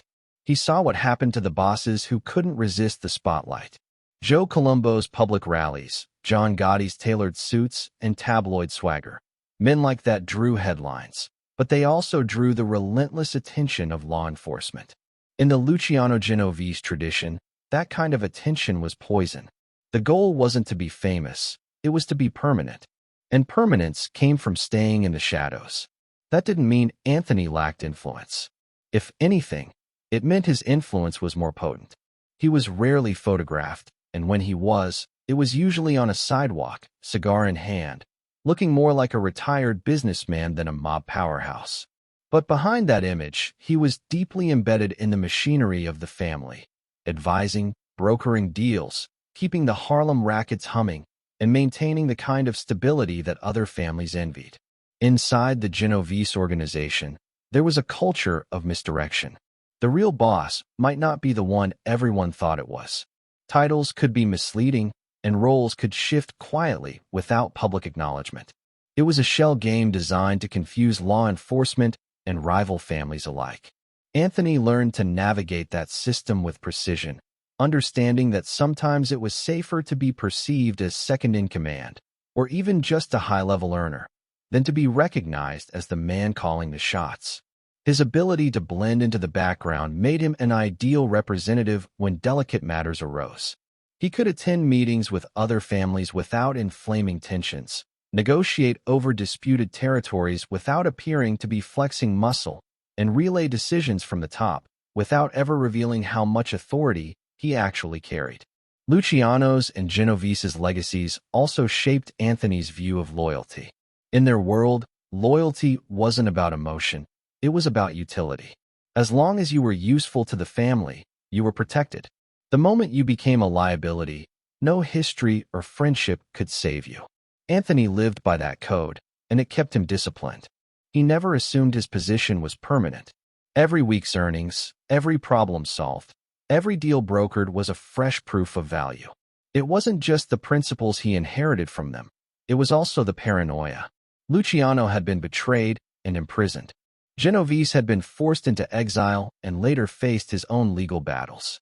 Both men knew that survival in the Mafia meant expecting the knife in your back to come from someone who once stood at your side.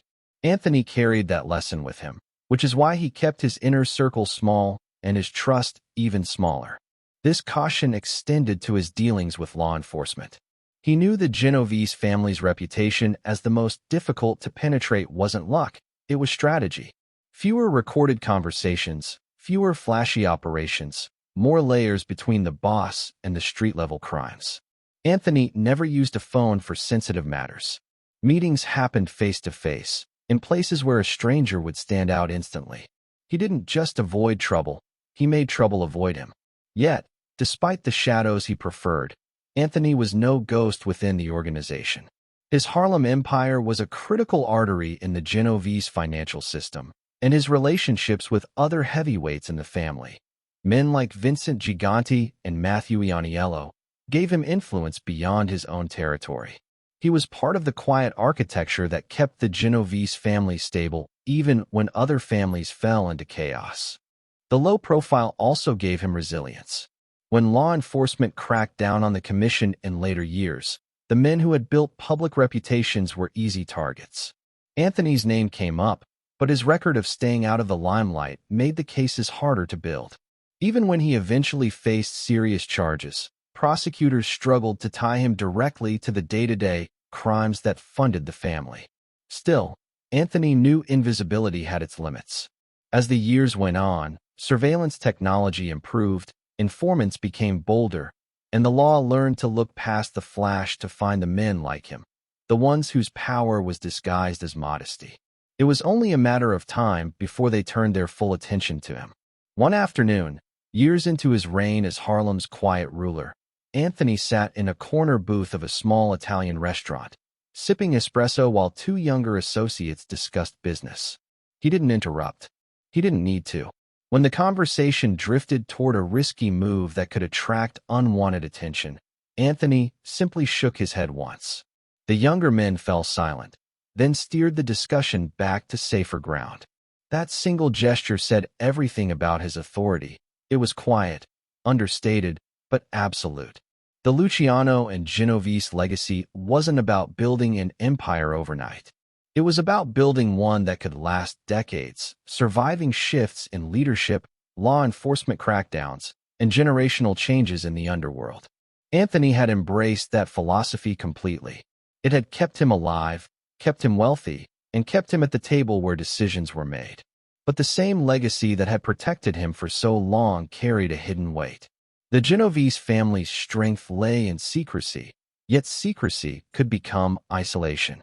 When trouble came, and it always came, you might find that the shadows you'd relied on to keep you safe were the same ones hiding the people moving against you. As Anthony left the restaurant that day, stepping out into the late afternoon light, he adjusted his fedora and lit a cigar. Somewhere, beyond the hum of traffic and the chatter of the sidewalk, he could feel the slow tightening of the noose that had claimed so many before him. The Luciano and Genovese way had kept him alive this long. The question was, would it be enough to keep him alive for what was coming next? Chapter 12. The Chin's Ghost Leadership. The flashbulbs went off like fireworks as Anthony stepped out of the car, cigar in hand, fedora angled low against the wind. Cameras tracked his every step, reporters shouting questions he had no intention of answering. To the outside world, this was the boss of the Genovese crime family, the man at the top of the most powerful organization in American organized crime. But those who understood the life knew a different truth. Anthony Salerno wasn't the man truly running the family. He was the lightning rod, the shield, the decoy. The real boss was nowhere in sight, and that was exactly the point. That boss was Vincent the Chin Gigante, a figure as enigmatic as he was feared. Gigante had perfected an act of public eccentricity, wandering the streets of Greenwich Village in a bathrobe and slippers, mumbling to himself like a harmless old man. It was theater with purpose. While the FBI wasted time debating whether Gigante was mentally fit to stand trial, the business of the Genovese family ran smoothly behind the scenes. And the man fronting that business, taking the meetings, absorbing the attention, even catching indictments, was Anthony Salerno. It was a dangerous arrangement, but also a brilliant one. Law enforcement loves a name and a face. By presenting Anthony as the boss, the family kept Gigante insulated. When prosecutors built cases, Anthony's was the name that appeared in headlines. When the FBI pieced together wiretaps, it was Anthony's voice they wanted to hear. And all the while, Gigante's hands stayed clean in the eyes of the law. For Anthony, the role was a test of discipline. He had to walk a tightrope between looking like the man in charge and never overstepping into decisions that weren't his to make. In the public's eye, he was the godfather figure, the cigar-chomping, sharp-dressed don with deep Harlem roots. But behind closed doors, he was a trusted executor of another man's will. It was a role that required absolute loyalty, because one slip could destroy not only him, but the carefully constructed smokescreen that kept the Genovese leadership safe. The arrangement also came with risk that couldn't be ignored. Taking the heat meant living with the knowledge that every investigator, every prosecutor, and every ambitious federal agent was aiming for you. Anthony knew his phone was tapped, his movements tracked, his friends watched. In some ways, he was in a worse position than the actual boss. The Chin could vanish from sight for days without consequence. Anthony couldn't. He had to be visible enough to make the role believable, visible enough to be a believable target. It was more than just an act for the outside world. Inside the family, the fiction had to be maintained as well. Not every soldier and captain was privy to the truth. Many genuinely believed Anthony was the man in charge, and that belief was useful. It kept orders clear, kept the family structure intact, and prevented too many eyes from turning toward the shadow figure pulling the strings. Anthony carried that weight with the calm confidence of a man who had spent his life managing perceptions. In meetings with other families, he played the part flawlessly. He spoke with authority, negotiated deals, and settled disputes as if the final word truly belonged to him. Only a select few knew that before any major decision was made, it would be carried back to Gigante. The Chin would give his approval, or his veto, and Anthony would deliver the verdict as though it had been his all along. There were moments when the charade felt almost surreal. Anthony would sit across from law enforcement during questioning, listening as they laid out their version of the Genovese hierarchy. They had him pegged as the top man, the one who could greenlight murders, the one who controlled unions, construction, gambling, and narcotics pipelines. He never corrected them.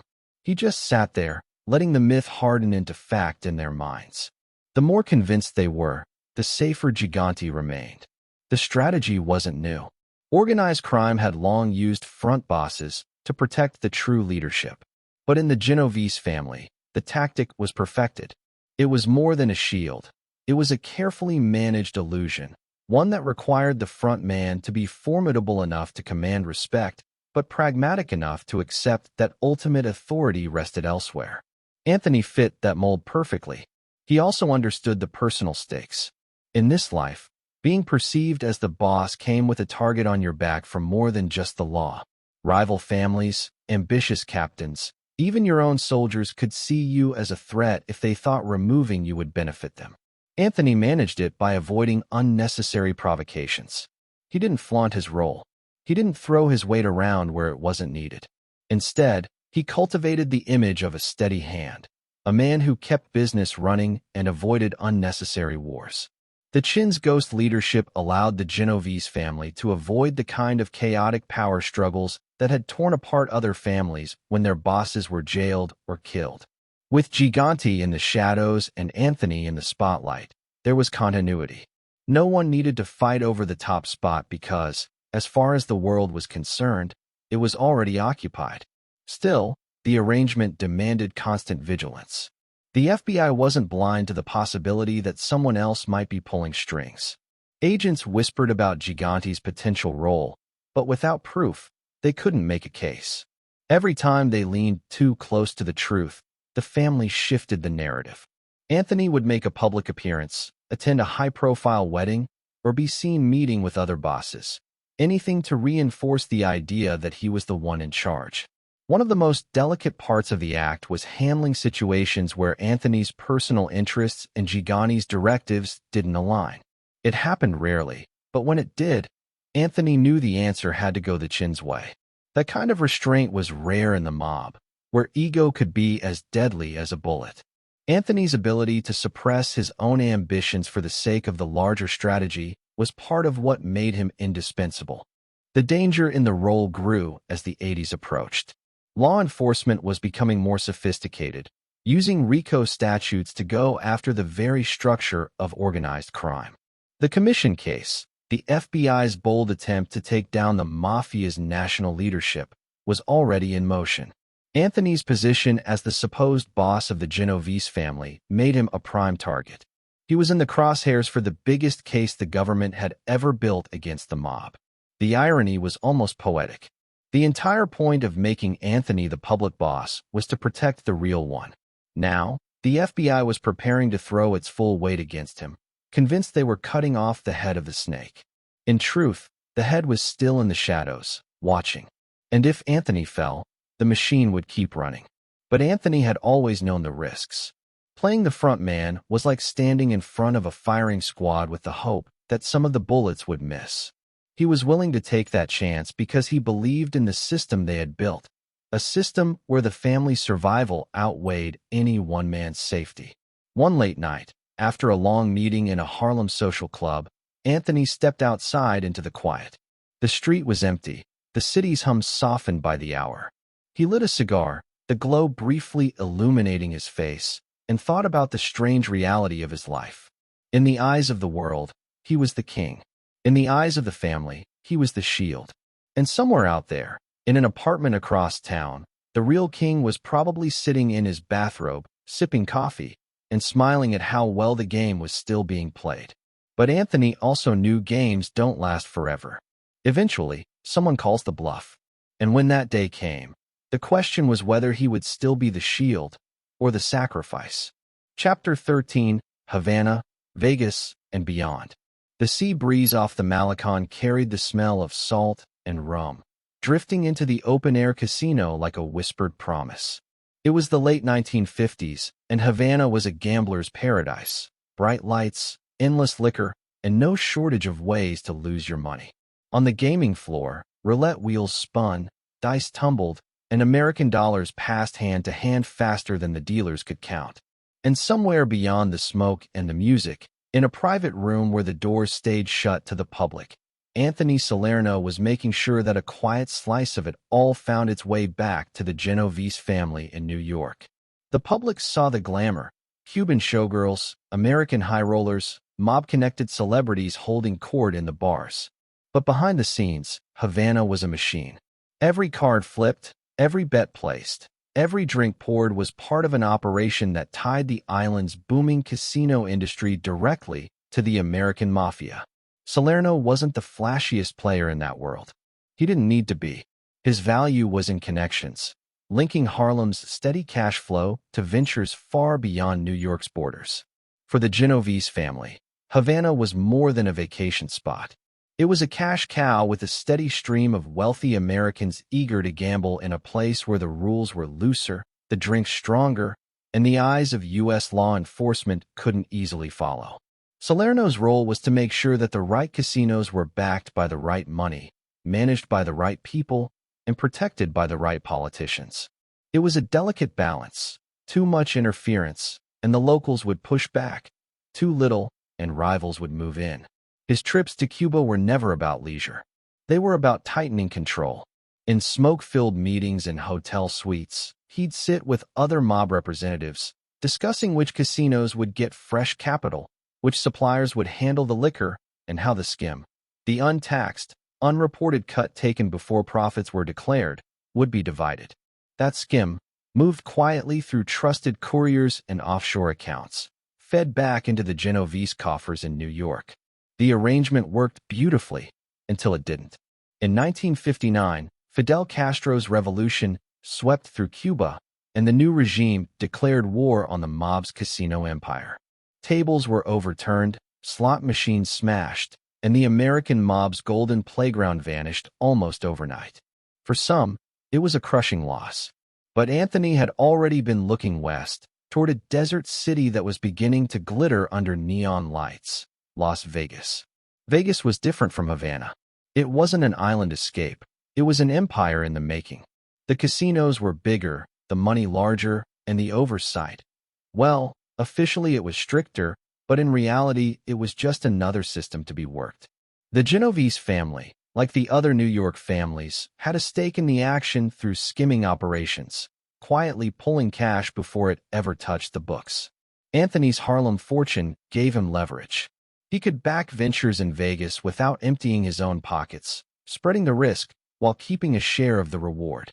He developed ties with casino operators and frontmen who were clean enough to satisfy Nevada regulators, but dirty enough to understand the real game.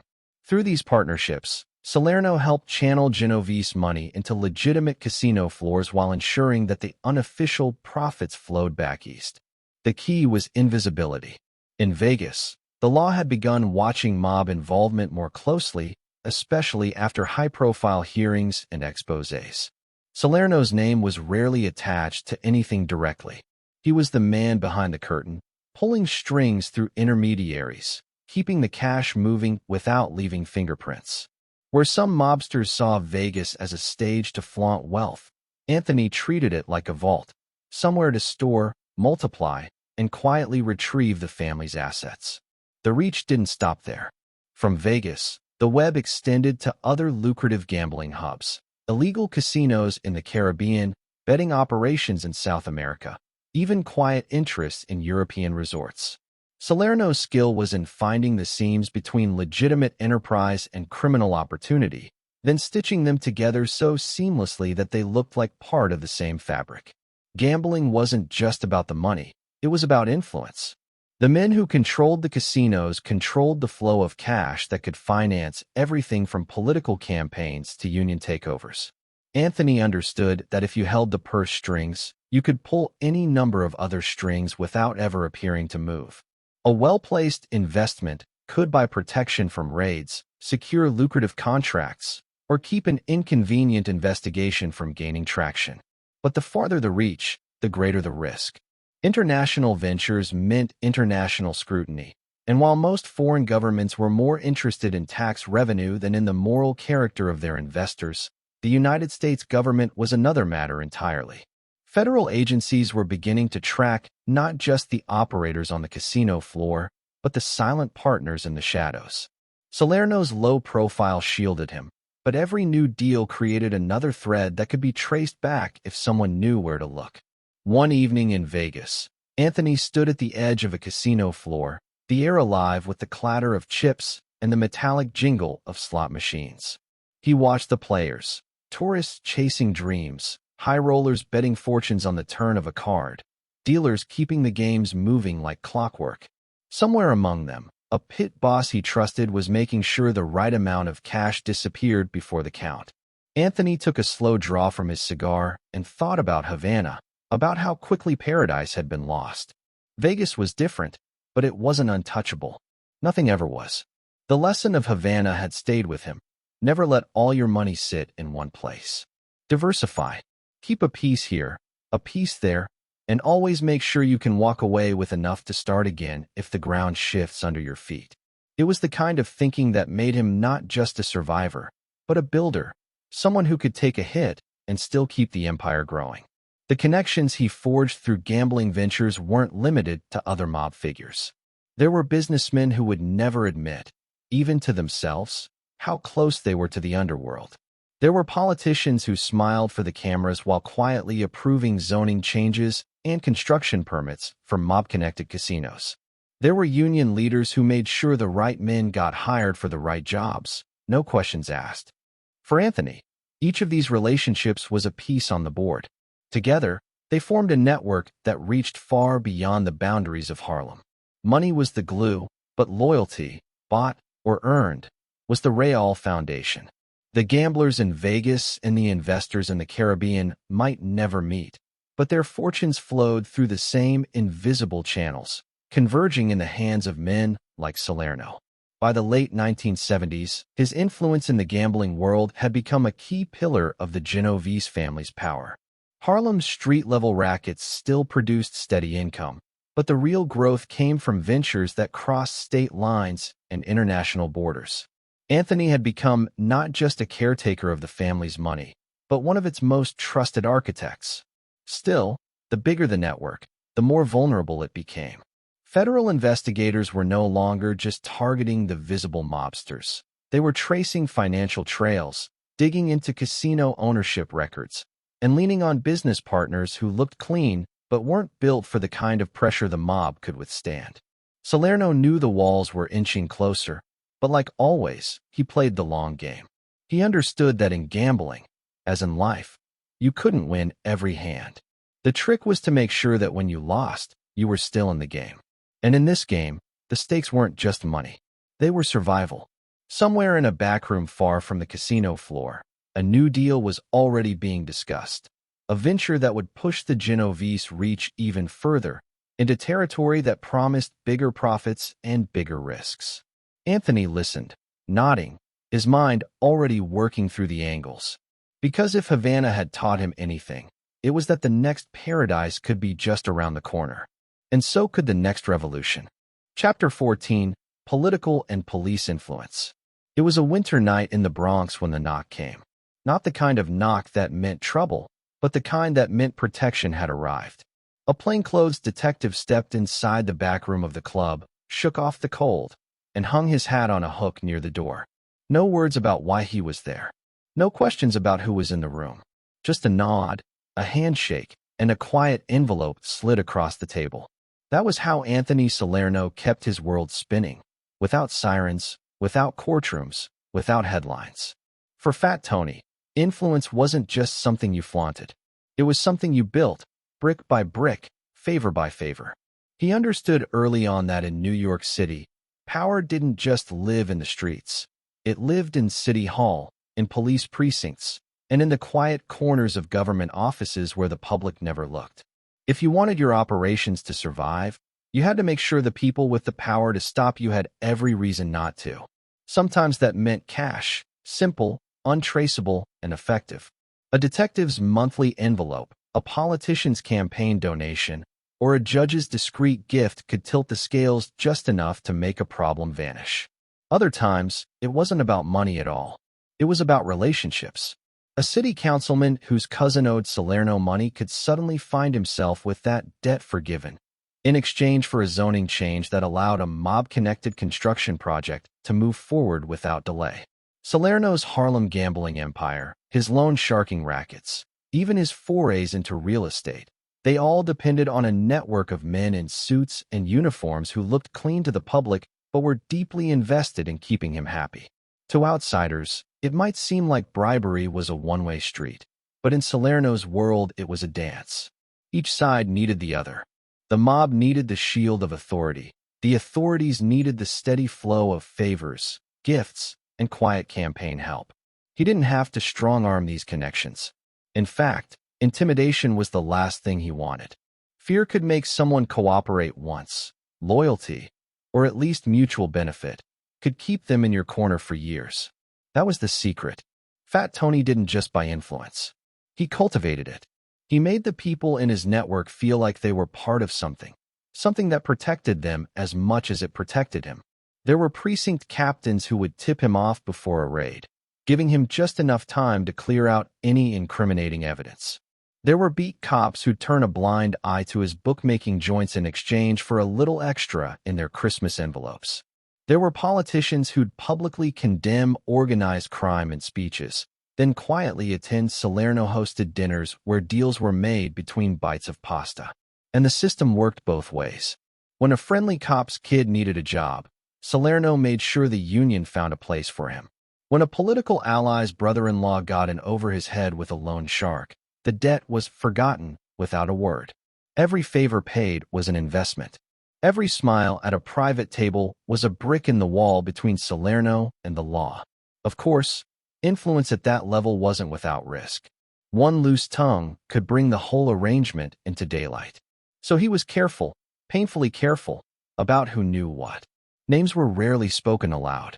Meetings were often arranged under the guise of social events, charity dinners, or neighborhood gatherings. Money never came directly from him. It flowed through trusted intermediaries, each layer making it harder to trace. The genius of his method was that it didn't always look like corruption. A campaign contribution was legal on paper.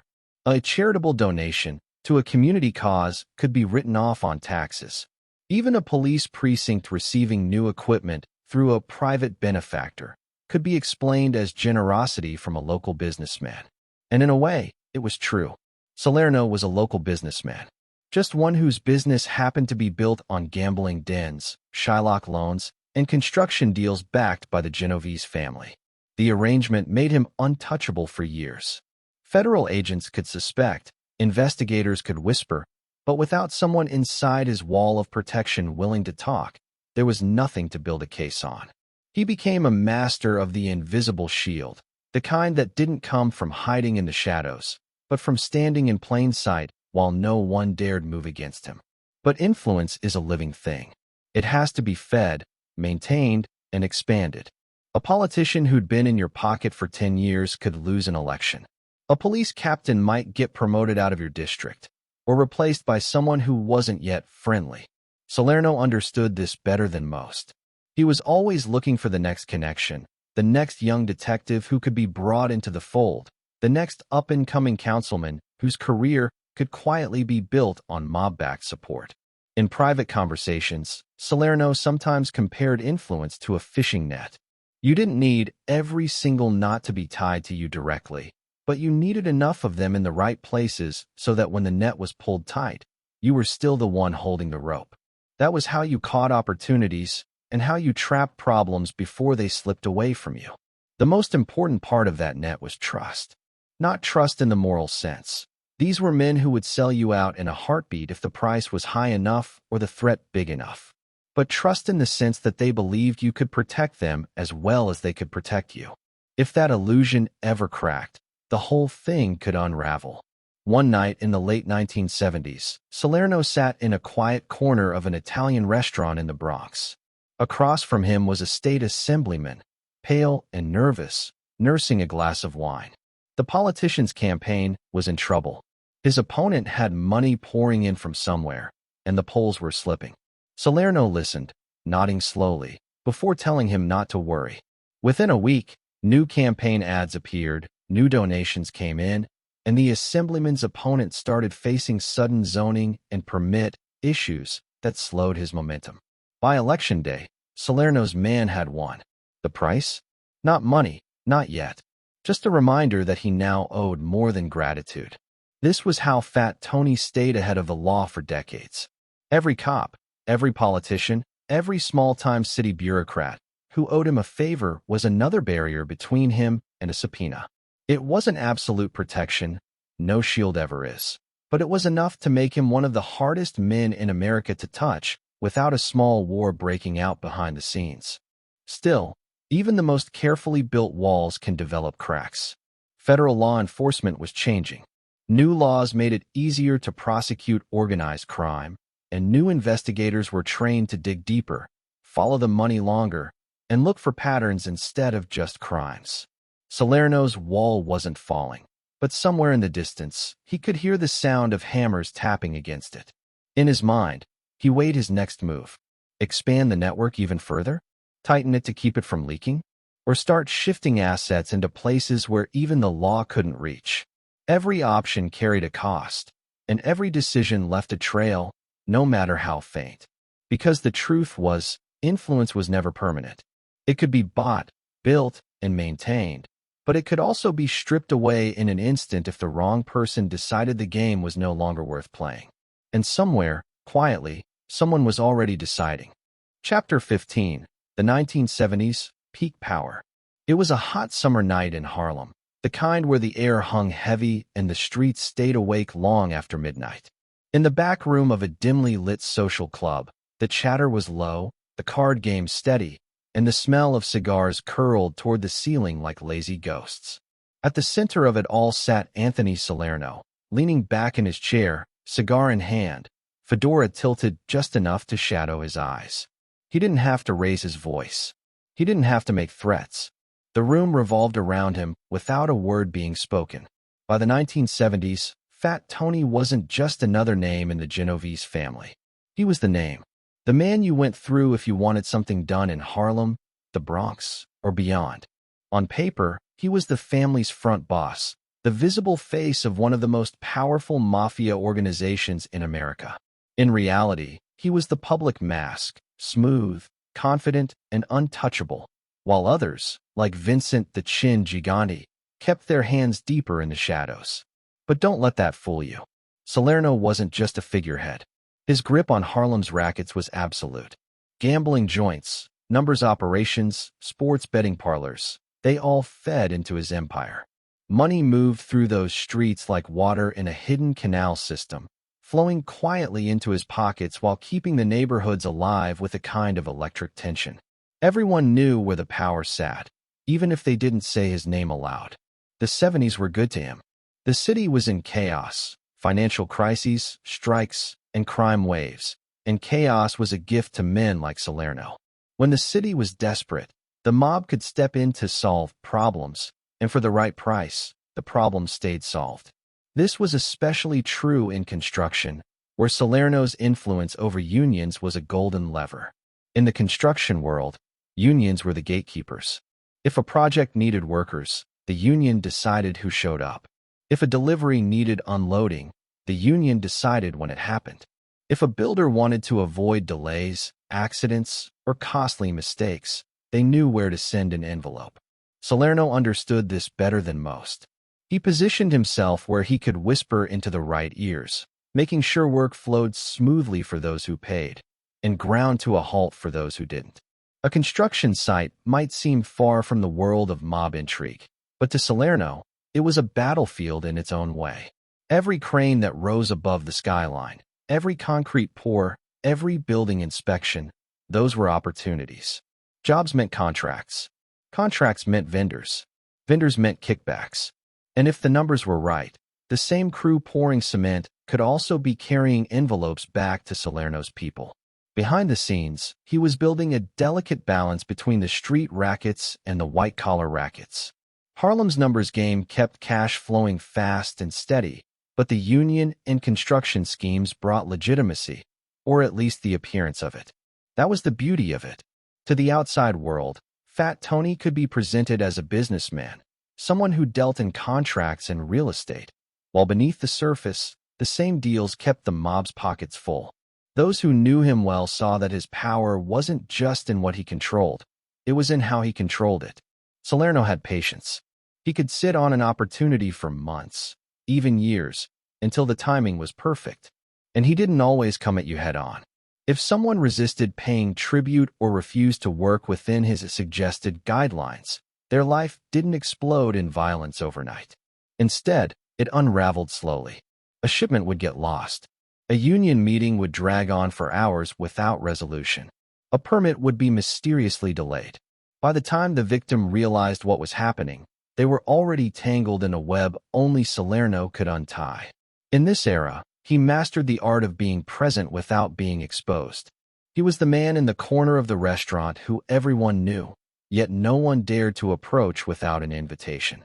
He was photographed at horse tracks, at charity events, at political dinners.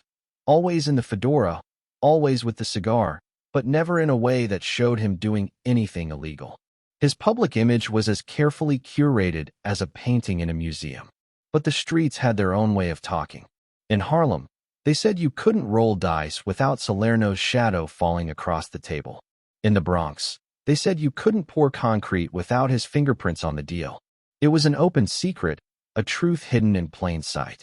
And in the 70s, that truth made him both feared and respected. Still, the power he wielded came with constant demands. Every day brought a dozen fires to put out, a loan shark's collection gone wrong, a bookie skimming too much, a union man getting cold feet about a deal. Salerno handled them the same way he handled everything, calm, deliberate, with the confidence of someone who knew that panic only gave your enemies an opening. It wasn't that he didn't face challenges. The law was changing. Federal agencies were starting to understand that the Mafia wasn't just a loose collection of street gangs. It was a network, a corporation in all but name. The FBI's files were growing thicker, and new laws like the RICO Act were designed to attack men exactly like him. But in the mid-70s, Salerno still had the edge. His layers of insulation, buffers, fronts, legitimate businesses, kept the heat away from his inner circle. The Genovese family was at its peak, and Salerno, as its visible boss, played his role to perfection. When other families made headlines with flashy murders or public feuds, the Genovese family stayed quiet, steady, profitable. That wasn't by accident. Salerno understood that attention was dangerous. Let someone else grab the spotlight. He would take the money. But even in this golden stretch, there were signs that the ground could shift. The FBI's interest was sharpening. The press was starting to sniff around the construction industry. And younger, hungrier wise guys from other families were beginning to test boundaries in territories that had long been understood as Salerno's. He wasn't losing control, not yet, but the subtle challenges were there. One night in late 1978, as snow fell outside his East Harlem headquarters, Salerno sat with a small group of trusted men. The conversation was quiet, but the stakes were high. A city contract worth millions was up for grabs, and two rival crews were circling it. Taking it outright could cause friction. Letting it go could be seen as weakness. Salerno listened, puffed his cigar, and finally smiled. "We don't take it," he said. "We take them." That was the difference between Fat Tony and the street-level tough guys. He didn't just fight over the scraps. He made sure he controlled the hands that held the scraps in the first place. The decision that night would ripple through the city for years, bringing him new allies, new revenue streams, and just as importantly, a message to anyone watching. Harlem was not open for debate. By the end of the decade, Salerno's empire stretched from street corner dice games to multi-million-dollar construction projects. He was the visible boss of the Genovese family, the man in the photographs, the voice on the street. But visibility, no matter how carefully managed, came with danger. The higher you climbed, the easier you were to see. And somewhere in the quiet halls of federal offices, agents were already tracing the lines back to him, drawing a map that could one day pierce through all the smoke and shadows. For now, though, the 70s belonged to Fat Tony. He had the money, the power, and the network to protect it all. But as he leaned back in his chair one night, the city lights reflecting off the brim of his fedora, he knew that every empire, no matter how strong, was only ever one misstep away from falling. Chapter 16. Keeping it old school. The winter wind was cutting that night, a sharp, bitter edge that sliced right through the layers of wool and leather. Inside the dim backroom of a Harlem social club, the air was warmer but heavy, thick with the smell of cigars and the faint, sour tang of whiskey. Anthony Salerno sat at the far end of the table, shoulders relaxed, hat brim low, his eyes fixed on the man across from him. There was no phone ringing, no papers sliding across the table, just voices, low, deliberate, careful. This was how he liked it, face to face. By the late 1970s, when other wise guys were getting comfortable making calls, leaving messages, or even discussing business on the move, Fat Tony stayed rooted in an older way of doing things. To him, the telephone wasn't a convenience. It was a loaded gun pointed straight at your own head. A phone could be tapped. A wire could be hidden. A recording could be played back in a courtroom months later. And Salerno knew better than to hand the government his own words on a silver platter. He wasn't just paranoid. He was methodical. His rules were clear. If something needed saying, you said it in person. If it couldn't be said in person, it didn't get said at all. And if you were foolish enough to bring up serious business over the phone in his presence, you wouldn't get a second warning. To outsiders, this might have seemed like stubbornness, the habit of an old man who refused to adapt to the times. But in the world Salerno moved in, it was survival. The mob lived and died on secrecy, omerta, the code of silence. And technology, to Salerno, was a dangerous crack in that code. It didn't matter if it was a friend calling from across town or a union man giving an update. He kept it short, kept it vague, and more often than not, hung up before the second sentence. This caution shaped everything about his operations. When Salerno wanted to meet someone, it wasn't in a flashy restaurant or a public office. It was in a private club, a quiet apartment, a backroom where he could see every face and control every word. He believed a conversation was like a loaded deck. You could stack it in your favor, but only if you were the one dealing the cards.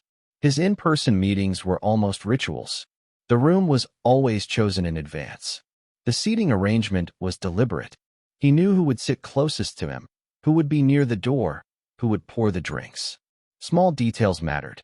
A nervous man might give himself away with a glance or a twitch, but you'd never see that over a phone line. Salerno wanted to read people like a bookmaker reads the odds, right there in front of him. Those meetings could last hours. The talk might start casual, even friendly, neighborhood gossip, a joke, a comment about the weather. Then, slowly, the conversation would shift. Voices would lower. Hands would gesture subtly. And deals would be made without a single incriminating word ever spoken. Sometimes, a whole plan could be agreed upon without either side actually saying what it was. That was the art. That was the skill. The old-school way also kept his inner circle tight. Not everyone got access. If you wanted to sit at his table, you had to be trusted, and trust wasn't given. It was earned over years. A man could work for Salerno for a decade before getting invited into the real conversations. That patience weeded out the weak links.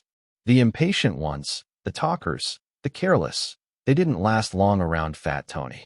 Even his choice of locations was strategic. He favored places like Palma Boys Social Club, where the walls seemed to have their own loyalty, and where the regular noise of card games and banter drowned out anything sensitive. He knew the value of background noise, the hum of conversation, the clink of glasses, the shuffle of cards, all blending together into a blanket that could hide a dangerous sentence. The feds hated this about him. They wanted tapes, transcripts, phone logs, something they could hold up in court and point to as proof. But with Salerno, there was almost nothing. His voice was rarely captured on wiretaps. His name appeared in reports, but his words, his orders, they were ghosts. And yet, the world was changing. Law enforcement was getting better, sharper. Tiny microphones could be hidden in a table leg or sewn into a coat. Conversations once thought private could be replayed in a courtroom months later.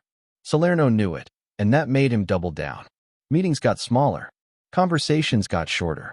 Sometimes he would speak only in hints, letting the other man fill in the blanks. It was a dangerous game. Too vague, and you risked confusion. Too specific, and you risked prison. Salerno knew exactly how to walk that tightrope. It wasn't just about avoiding the law. It was about maintaining control. A phone call could be passed around, repeated, twisted into something else. But a face-to-face conversation left no copy, no second version for someone to manipulate. The words stayed in the room. The meaning stayed between the men who heard them. And in Salerno's world, that kind of control was priceless. This discipline wasn't born from fear. It was born from the lessons of men who had come before him. Bosses who had fallen because they trusted the wrong voice, the wrong gadget, the wrong moment. Salerno had watched it happen to others, and he had no intention of making the same mistakes. The Luciano years, the Genovese years, they had all taught him that the loudest man in the room was the one most likely to fall.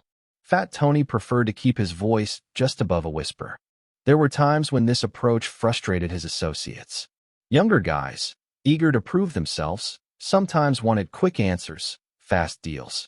They didn't understand why Salerno would wait days just to deliver a two-sentence decision in person. But he didn't care about their impatience. To him, speed was nothing compared to security. A man who rushed risked tripping over his own feet. In one winter meeting in the late 70s, a mid-level associate walked in with a small tape recorder hidden in his jacket, thinking he could capture a conversation for his own leverage. Salerno didn't even raise his voice when he spotted the bulge. He simply tapped the man's chest, shook his head, and had two of his people escort him out. The man was never seen in Salerno's circle again. In that quiet, understated way, the message was clear: you don't bring the outside world into Fat Tony's world. By keeping it old school, Salerno also kept a kind of mystique. Men feared what they couldn't fully see. They could guess at his moves, suspect his orders, but without hard proof, he remained untouchable. And untouchable was exactly how he wanted to be. Still, as the decade wore on, the world was tilting toward technology whether he liked it or not. Phones were getting smaller, surveillance sharper, and younger mobsters less cautious. Salerno could slow that tide in his own crew, but he couldn't stop it entirely. The FBI wasn't just waiting for him to slip. They were learning to work around his habits, planting bugs where even he didn't expect them. One night, as he sat in his usual seat at the club, he noticed the slightest flicker of a light on the wall across from him. Too faint for most to notice, but his eyes caught it. He didn't say a word, just shifted the meeting to another room. Later, they found a tiny transmitter hidden in the wall, its battery already dead. It was a reminder: the game was changing, and the hunters were getting smarter. But if Salerno felt the pressure, he didn't show it. He kept the same calm, deliberate rhythm to his days. He still lit his cigar the same way, still tilted his hat just so, still preferred the weight of a man's presence over the sound of his voice on a line. It was more than habit. It was the foundation of his survival. Yet even the strongest foundations can crack. And somewhere, far from the smoke-filled backrooms of Harlem, agents and prosecutors were beginning to piece together a strategy. Not just to catch Fat Tony talking, but to make sure that when he did, the walls themselves would remember every word. Chapter 17, The Pizza Connection. The smell of fresh bread and melted cheese drifted into the street, masking the darker scent of money that moved silently through the little shop. Customers came and went with boxes of steaming pizza, laughing, calling out to the man behind the counter. None of them knew that tucked inside this neighborhood joint was a financial artery pumping millions in heroin profits across the ocean and back. And somewhere, in the shadows of that pipeline, sat Anthony, Fat Tony, Salerno, close enough to touch the power it created, far enough to keep his hands looking clean. By the late 1970s, the American Mafia was still chasing money in gambling, loan sharking, and construction. But the Sicilian mob, men hardened by years of blood feuds and black market survival, had turned heroin into their empire's beating heart. They had the supply, smuggled in from Turkey and refined in hidden labs. What they needed was distribution, a way to move it without the drugs ever seeing the inside of a port warehouse or the open streets. That's where the pizza shops came in. The idea was deceptively simple. Sicilian-owned pizzerias were everywhere. New York, New Jersey, Pennsylvania, even small towns where the mob's presence was invisible. Flour, tomato sauce, mozzarella. Those shipments came in by the truckload. Slip a few carefully packed containers of heroin inside a shipment of olive oil cans or food supplies, and no one would blink. The shops were small, cash-heavy businesses. Money could move in and out without raising suspicion. Salerno was no street-level dealer. He didn't need to be. His strength was connections, knowing who to trust, who to protect, and when to look away. Through his Genovese family network, he maintained a bridge between the Sicilian importers and the American distributors. It was a delicate balance. Too much involvement, and you risked a direct link if law enforcement made a bust. Too little, and the money would slip into someone else's hands. Fat Tony was a master of staying right on that edge, where influence was strongest but exposure was minimal. The heroin market was unlike any other racket. Numbers games could be rigged, card games fixed, unions leaned on, but heroin moved like quicksilver. It was addictive, unpredictable, and carried the kind of heat that could burn whole organizations to the ground. Salerno understood this. That's why his role was quiet, advisory, almost invisible.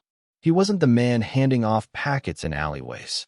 He was the man who made sure the right people got the right protection, who decided which routes were safe, which middlemen could be trusted, which politicians needed a friendly dinner to keep certain questions from being asked. And make no mistake, protection was everything. The pizza connection depended on a fragile web of trust and corruption. One customs inspector paid to look the other way. One small-town cop told to keep his hands off a certain pizzeria. One phone call to a city official to stall an investigation just long enough for a shipment to disappear. Salerno's genius was in keeping all those strings untangled, making sure no one saw the full picture but him. The money was staggering. In a single year, the pizza connection was moving heroin worth hundreds of millions of dollars on the street. Even a small cut from that river of cash was enough to buy influence, loyalty, and silence. For Salerno, that money didn't just fill his pockets. It strengthened the Genovese family's position against rivals. Control of such a lucrative channel meant leverage at the commission table, respect in the underworld, and fear from anyone who thought about crossing him. But the operation's very success was its greatest danger. The bigger it got, the more it drew attention, not just from American law enforcement, but from international agencies. Undercover agents began haunting the very pizzerias that had seemed invisible. Shipments were seized. Quiet arrests were made. Informants whispered into microphones in unmarked vans. And in the middle of it all, Fat Tony kept playing the part of the untouchable neighborhood boss, puffing his cigar outside the Palma Boys social club, smiling at passers-by. In truth, he was watching the cracks form. The Sicilians were ruthless, but they were also unpredictable. Some were too flashy, spending drug money like it was endless, drawing heat. Others were too ambitious, cutting side deals that risked exposing the whole network. Salerno knew the value of patience in crime, but patience was in short supply among men who could make a fortune overnight. The feds called it Operation Donnie Brasco when they went after the Bonanno family, and the Pizza Connection case when they aimed at the heroin network. In both, the Genovese family's name came up, but Salerno's didn't stick, at least not in a way that could put him in front of a jury. He was careful with the people he met, careful with what he said. If a conversation even brushed against the drug trade, he'd steer it elsewhere.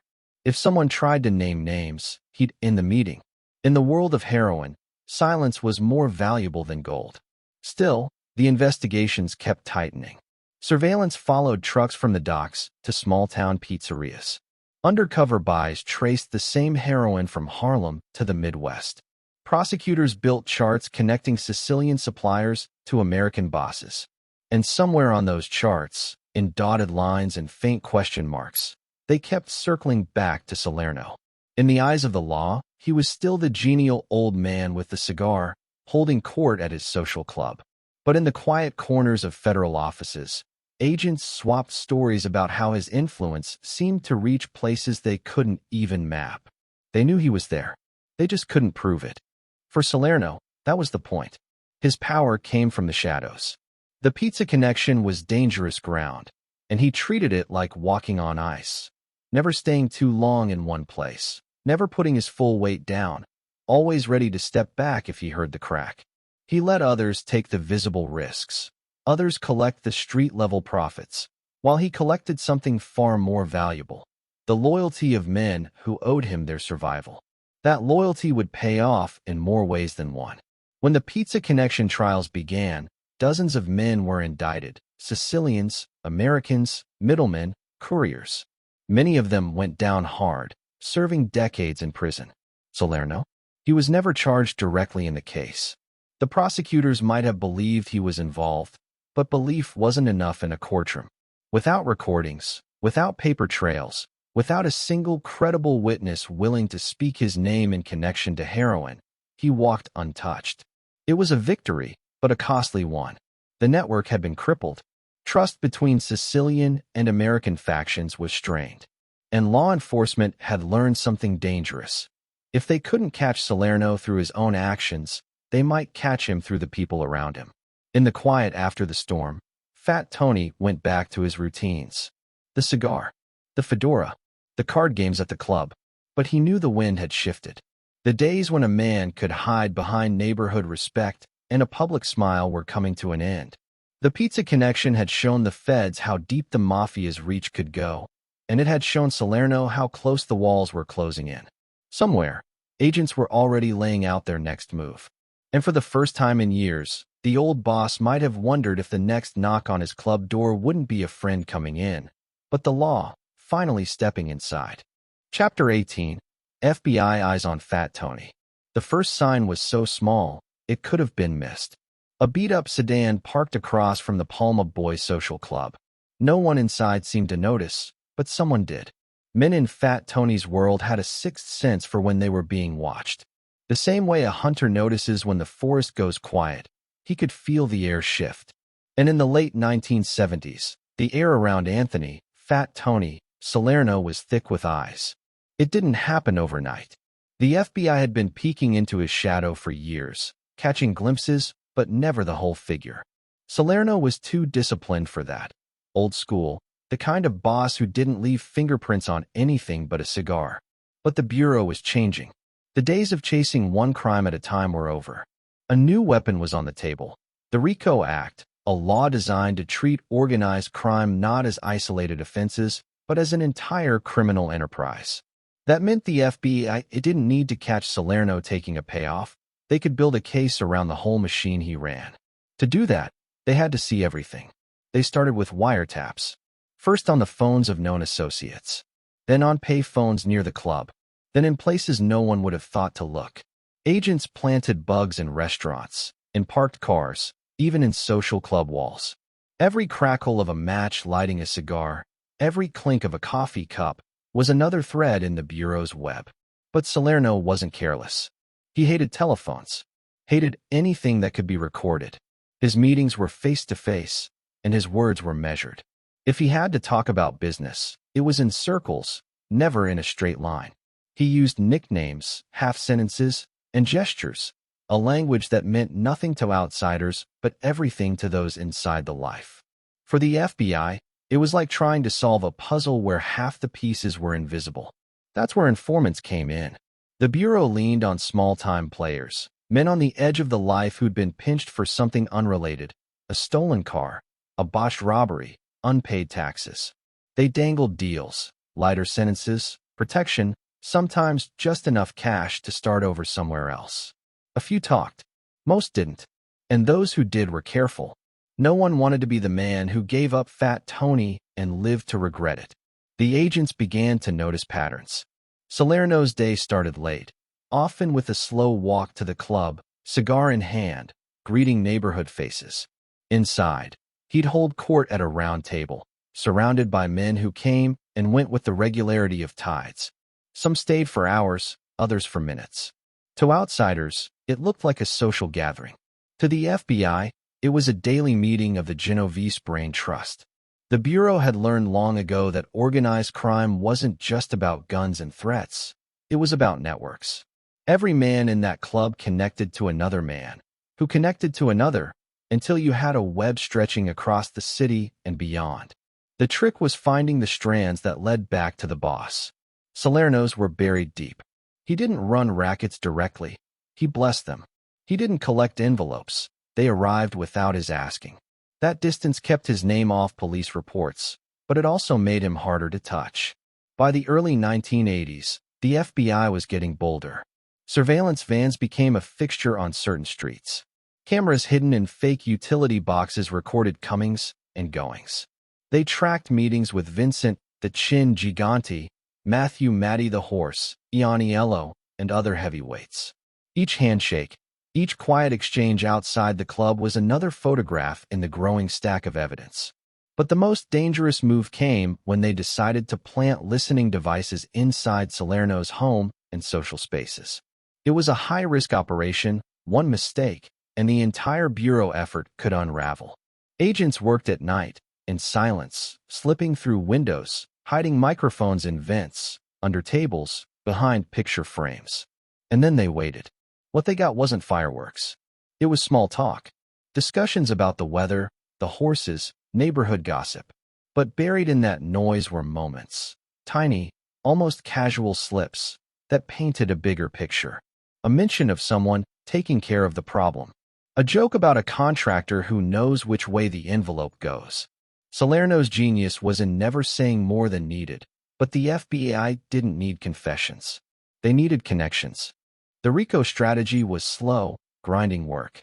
Every transcript, every photo, every informant's whisper was another brick in a wall that would one day box him in.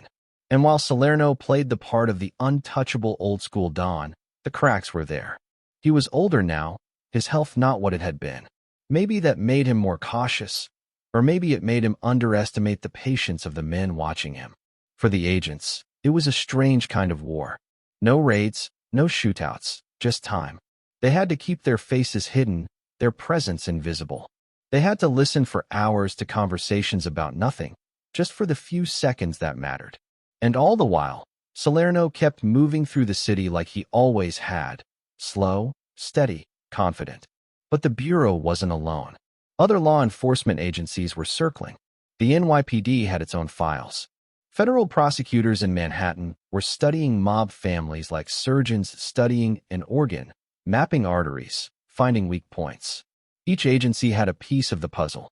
And when they began to share, the image became clearer. Salerno wasn't just another mob boss. He was a keystone, holding the Genovese operation together. Remove him, and the structure could shift, maybe even collapse. The tension built quietly. Salerno might not have known every move the FBI made, but he knew the rules of the game. He saw the cars that lingered too long, the new faces on familiar streets.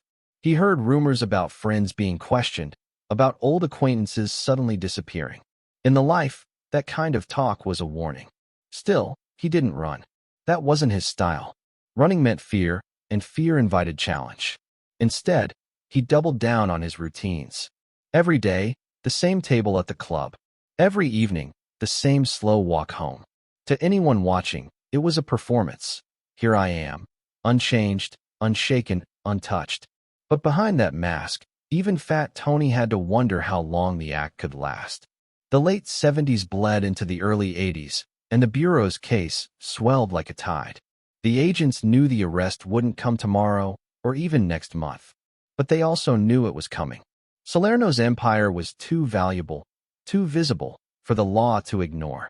And somewhere, deep in the heart of a federal building, his name was already written on the cover of a file-marked target. What he didn't know was that the most dangerous blows wouldn't come from the shadows. They'd come from inside, voices he thought were loyal, turned by pressure or money, feeding the FBI the pieces they couldn't get from wiretaps alone. The walls weren't just closing in, they were closing in from every side. And one day soon, the man who'd spent decades playing the part of the untouchable kingmaker would hear the knock that changed everything. The question was, when it came, would he see it as the end of the game, or just another move on the board? Chapter 19, The Commission Case. The moment the courtroom doors swung open, you could feel the weight of history pressing down. It wasn't just another mob trial. This was the stage for a war that law enforcement had been dreaming about for decades. A single case that could shatter the spine of the American Mafia. And walking into that room, front and center, was Anthony "Fat Tony" Salerno, cigar in hand, fedora tilted, the picture of calm in a storm that could end everything. It was 1985, and the federal government was done playing catch-up with the mob. For years, they'd been cutting off branches, locking up soldiers, flipping low-level associates. But the tree kept growing back. The new strategy was brutal in its simplicity: rip the roots out.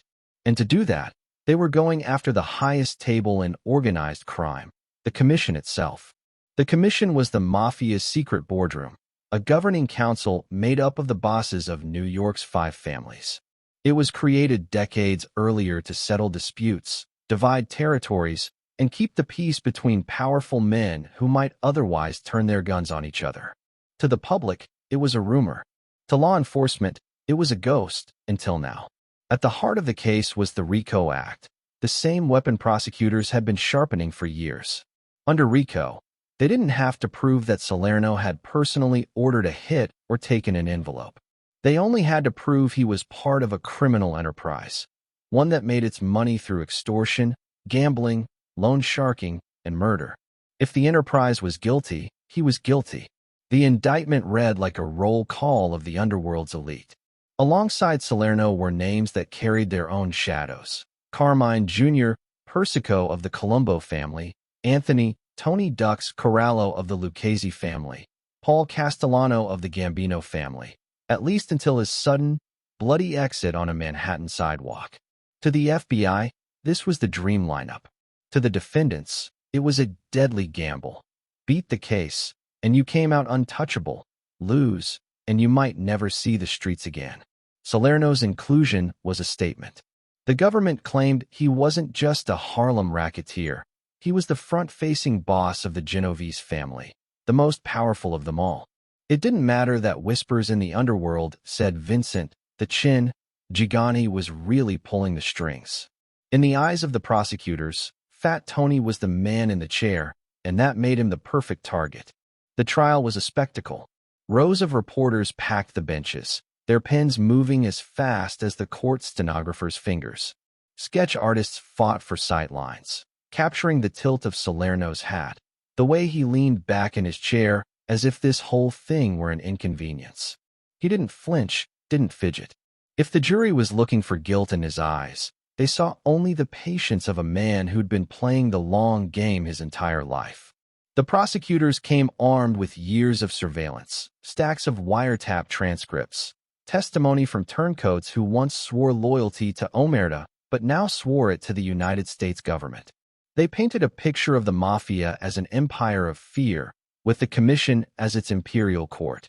Every illegal bet, every extorted dollar, every contract killing, they claimed, was part of a system approved, if not directly ordered, by the men at this table. Salerno's defense was as old school as the man himself. His lawyers argued he was a businessman, a community figure, a man whose worst crime was playing cards with friends and betting the ponies. They said the government's case was built on the words of rats, men who'd trade their own mothers for a shorter sentence. They leaned into Salerno's public image, the cigar-smoking neighborhood guy who handed out turkeys at Christmas and remembered your kid's name. But the prosecutors had a different story, and it came with receipts. Wiretaps caught Salerno talking about construction contracts, about which companies would win certain bids, always the ones willing to pay tribute. Other tapes hinted at union control, with threats disguised as jokes. And while Salerno never spoke directly about murder, the government didn't need him to. Under RICO, if the family did it, he wore it. The jury sat through months of testimony. They heard about concrete cartels, agreements between mob-controlled companies to carve up million-dollar construction jobs in New York. They heard about loan sharking schemes that squeezed desperate men until they broke. They heard about how a bet placed in a Harlem numbers joint could be traced through a web of collectors and middlemen straight to the Commission's table. Behind the scenes, the defendant's lawyers tried to chip away at the case. They questioned the credibility of witnesses, pointed out gaps in surveillance, argued that the government's picture of the Commission was more myth than fact. But the tide had shifted. The American public had seen enough mob movies to understand the idea of a ruling council. and now they were seeing it play out in real life. Salerno never raised his voice in court. If he spoke at all, it was in low tones to his attorneys. He let the performance happen around him. The government's show, the defense's counter-show, while he sat in the middle like a man watching a chess game he'd already played in his head.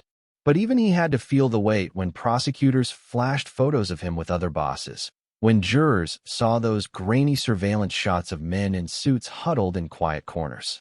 Outside the courtroom, the press was relentless. Headlines called it the Mafia's Nuremberg, the trial that could end the American Cosa Nostra as it had existed for decades. TV cameras followed the defendants from the courthouse to their cars, hoping for a scowl, a shove, a middle finger, anything to sell the evening news. For law enforcement, this was personal. Agents who'd spent their careers chasing ghosts now had the flesh-and-blood versions in a single room. Prosecutors who'd built their reputations on smaller mob cases were swinging for the fences. If they won, they'd be the ones who finally broke the commission's stranglehold on New York. If they lost, the message to the underworld would be clear. The bosses were still untouchable. Day after day, the evidence piled up. Meetings in Little Italy, sit-downs in midtown hotels, conversations about who was in and who was out. Even when the talk was coded, the patterns were there. And in the middle of it all, Anthony Salerno, calm, unhurried, as if the verdict could wait forever. But time was not on his side. The jury would soon be sent out to decide the fate of men who'd shaped New York from the shadows for half a century. Salerno had been in plenty of tight spots before. He knew that in the life, luck could turn in an instant. Still, the commission case wasn't just another scrape with the law. It was a freight train coming straight for the throne room. What he couldn't know was how deep the damage would run. The verdict wouldn't just be about prison sentences. It would redraw the map of the underworld, shuffling power, inviting challenges, creating cracks that could never be sealed. And as the final witnesses stepped down, as the lawyers made their closing arguments, one question hung in the air. Would the jury see Fat Tony Salerno as the genial old man in the fedora, or as the architect of an empire built on fear and blood?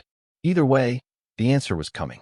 And once it landed, there would be no walking back into the life as it had been before. Chapter 20, Courtroom Drama. The cameras loved him. That was the first thing anyone noticed.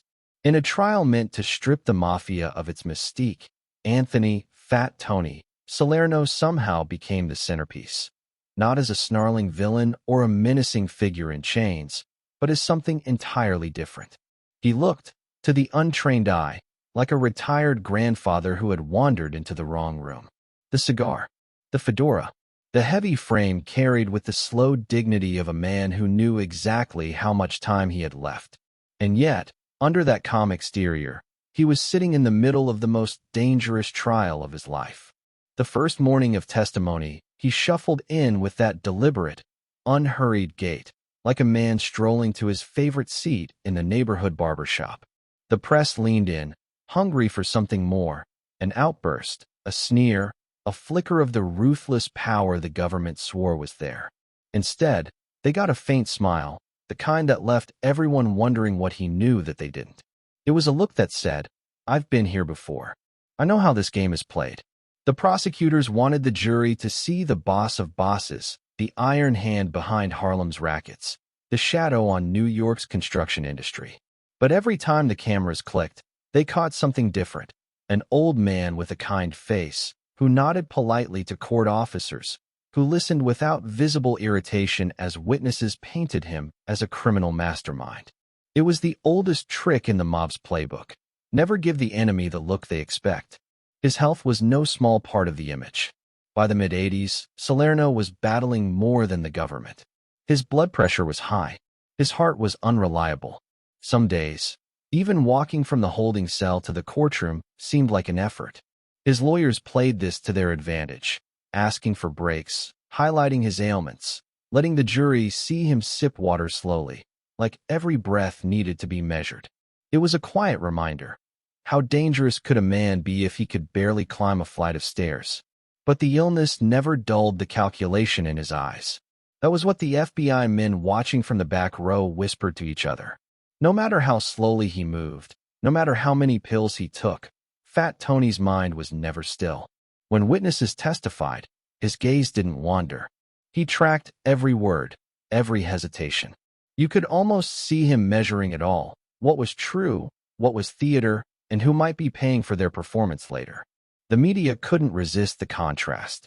Headlines described him as a grandfatherly Don, the gentle face of organized crime.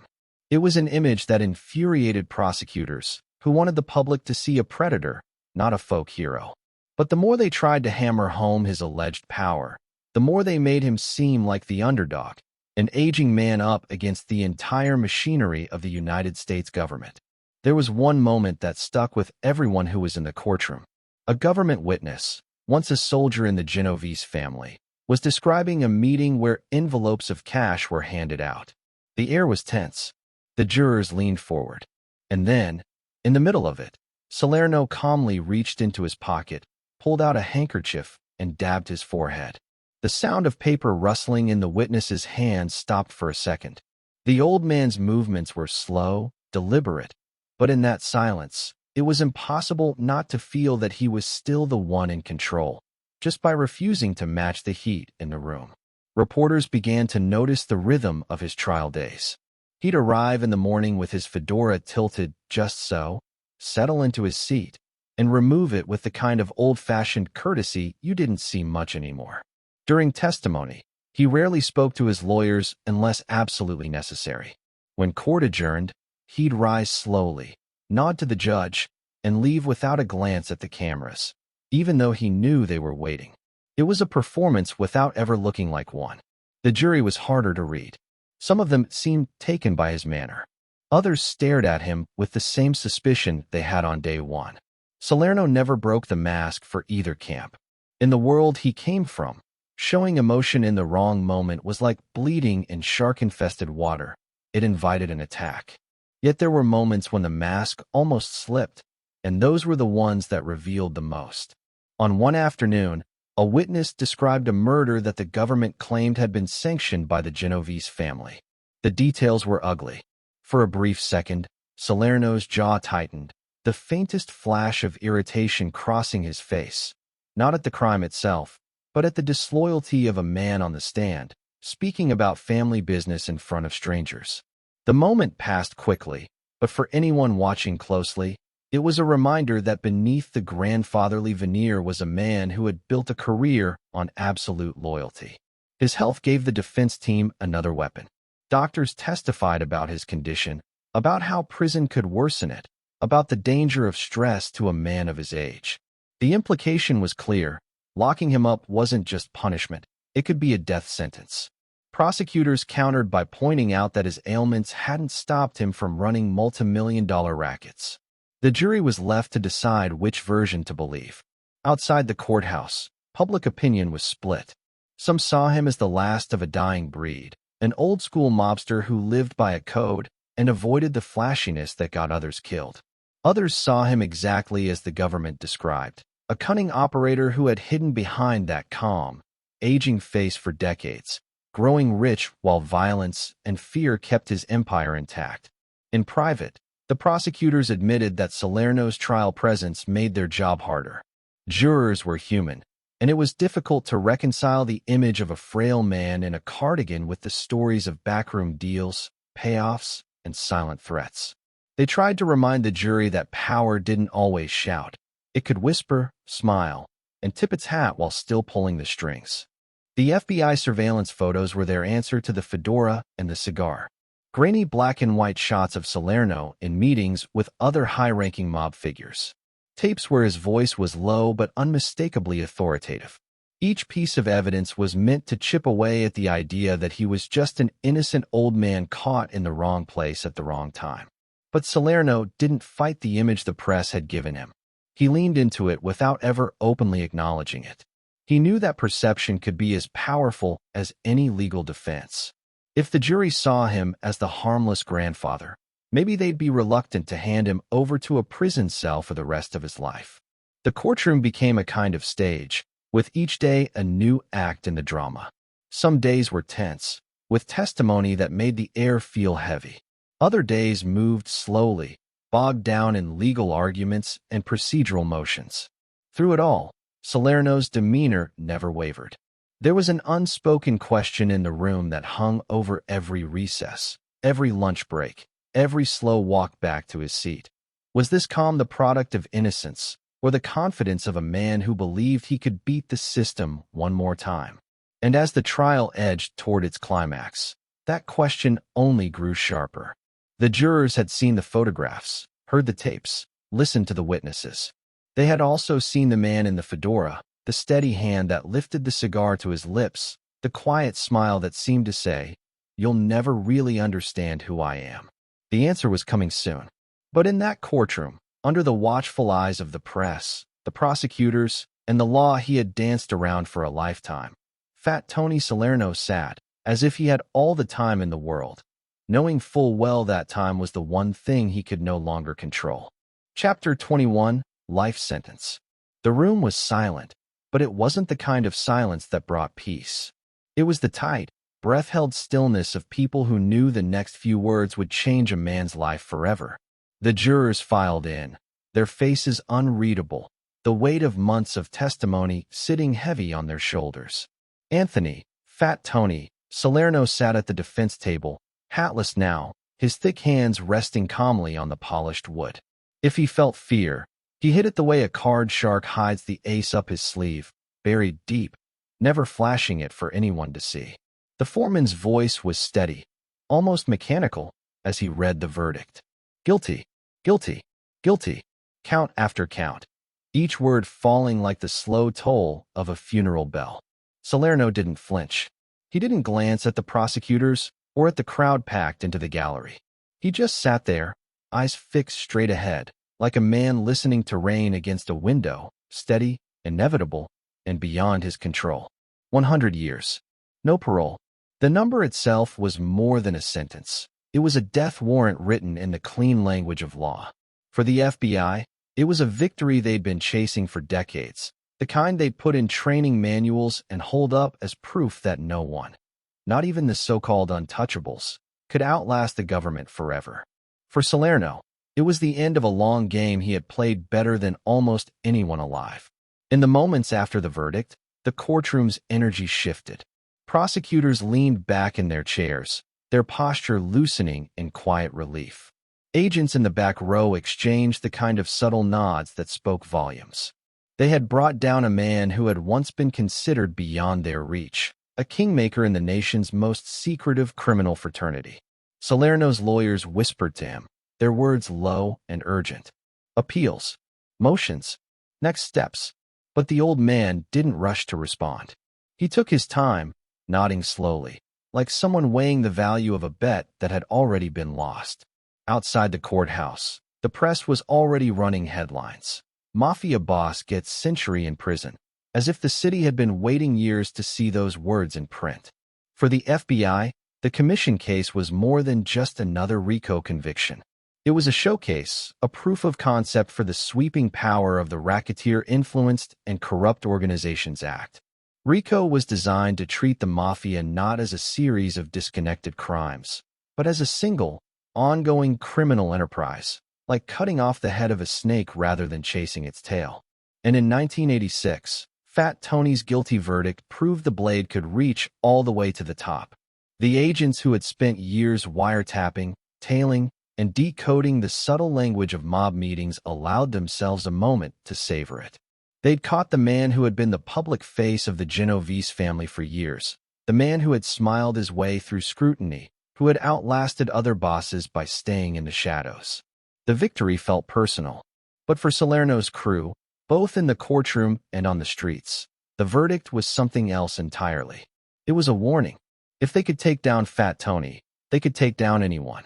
Men who had once spoken his name with quiet respect now spoke it in hushed tones, as if distance could keep the heat from reaching them. As the court officers prepared to take him back into custody, Salerno stood slowly, his movements careful but unbroken. He shook his lawyer's hand. He nodded once to the judge, and then, as they led him away, he allowed himself the faintest smirk. Not a smile, exactly, just enough to suggest that, even in defeat, he still held a piece of the game no one could touch. The truth was, Salerno had always understood the risk. In his world, the only way out was in a coffin or in chains. He had lasted longer than most, and in his mind, that was its own kind of victory.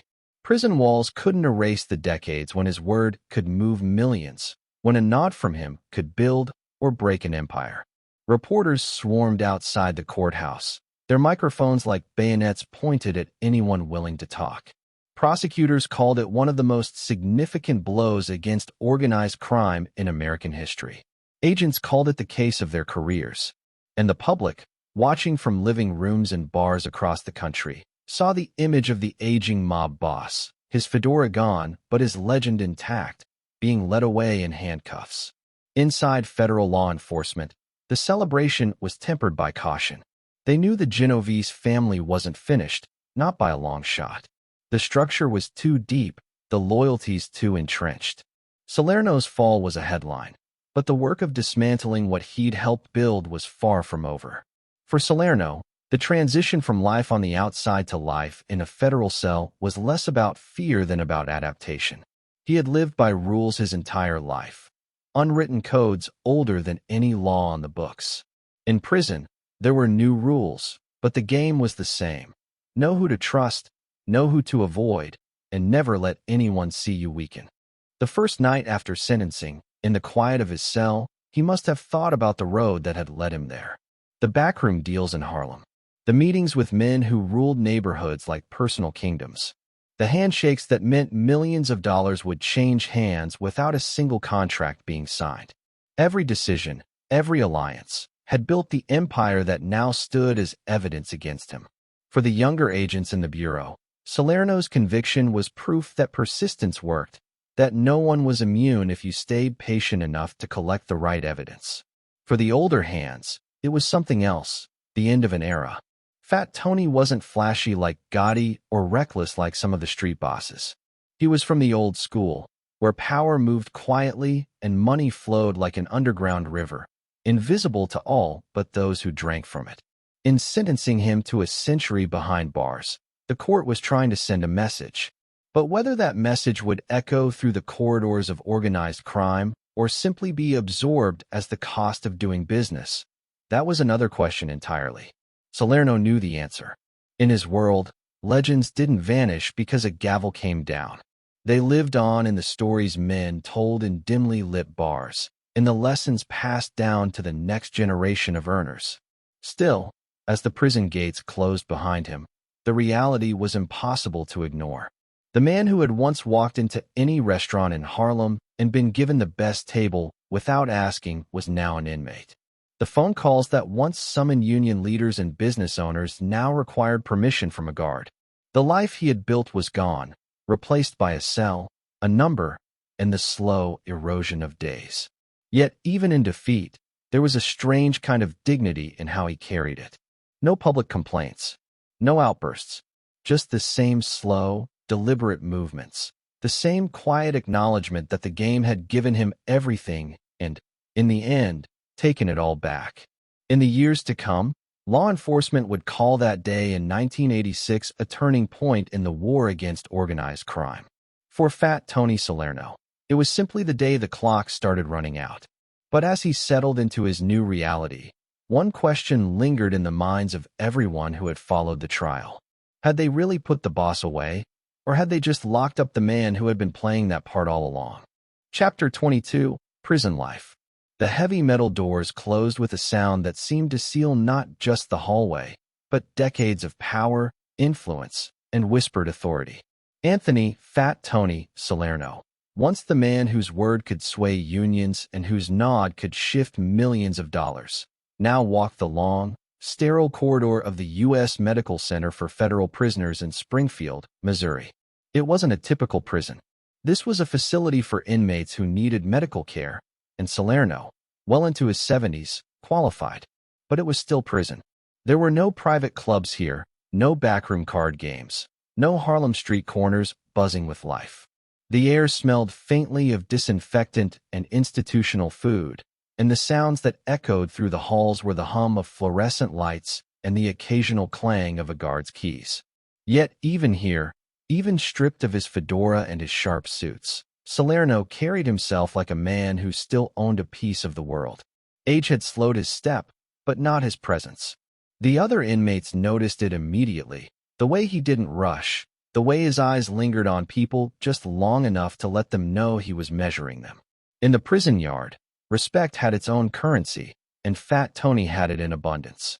The guards noticed it too. Officially, they treated him like any other inmate.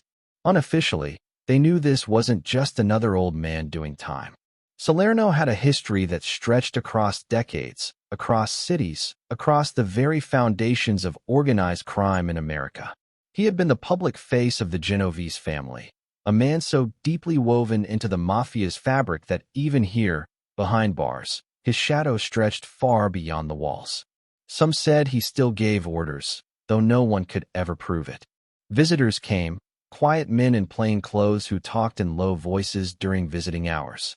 The conversations were always polite, casual, about health, about family, about old times. But the men who left those visits often had new priorities, new instructions that would ripple outward into places where Salerno's name was never spoken aloud. In prison, influence didn't look like it did on the outside.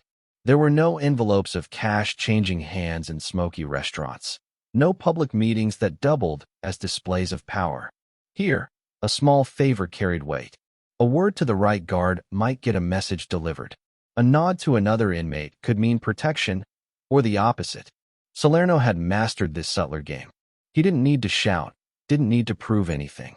He operated like an old general who no longer rode into battle himself, but whose presence on the map still dictated the movements of armies.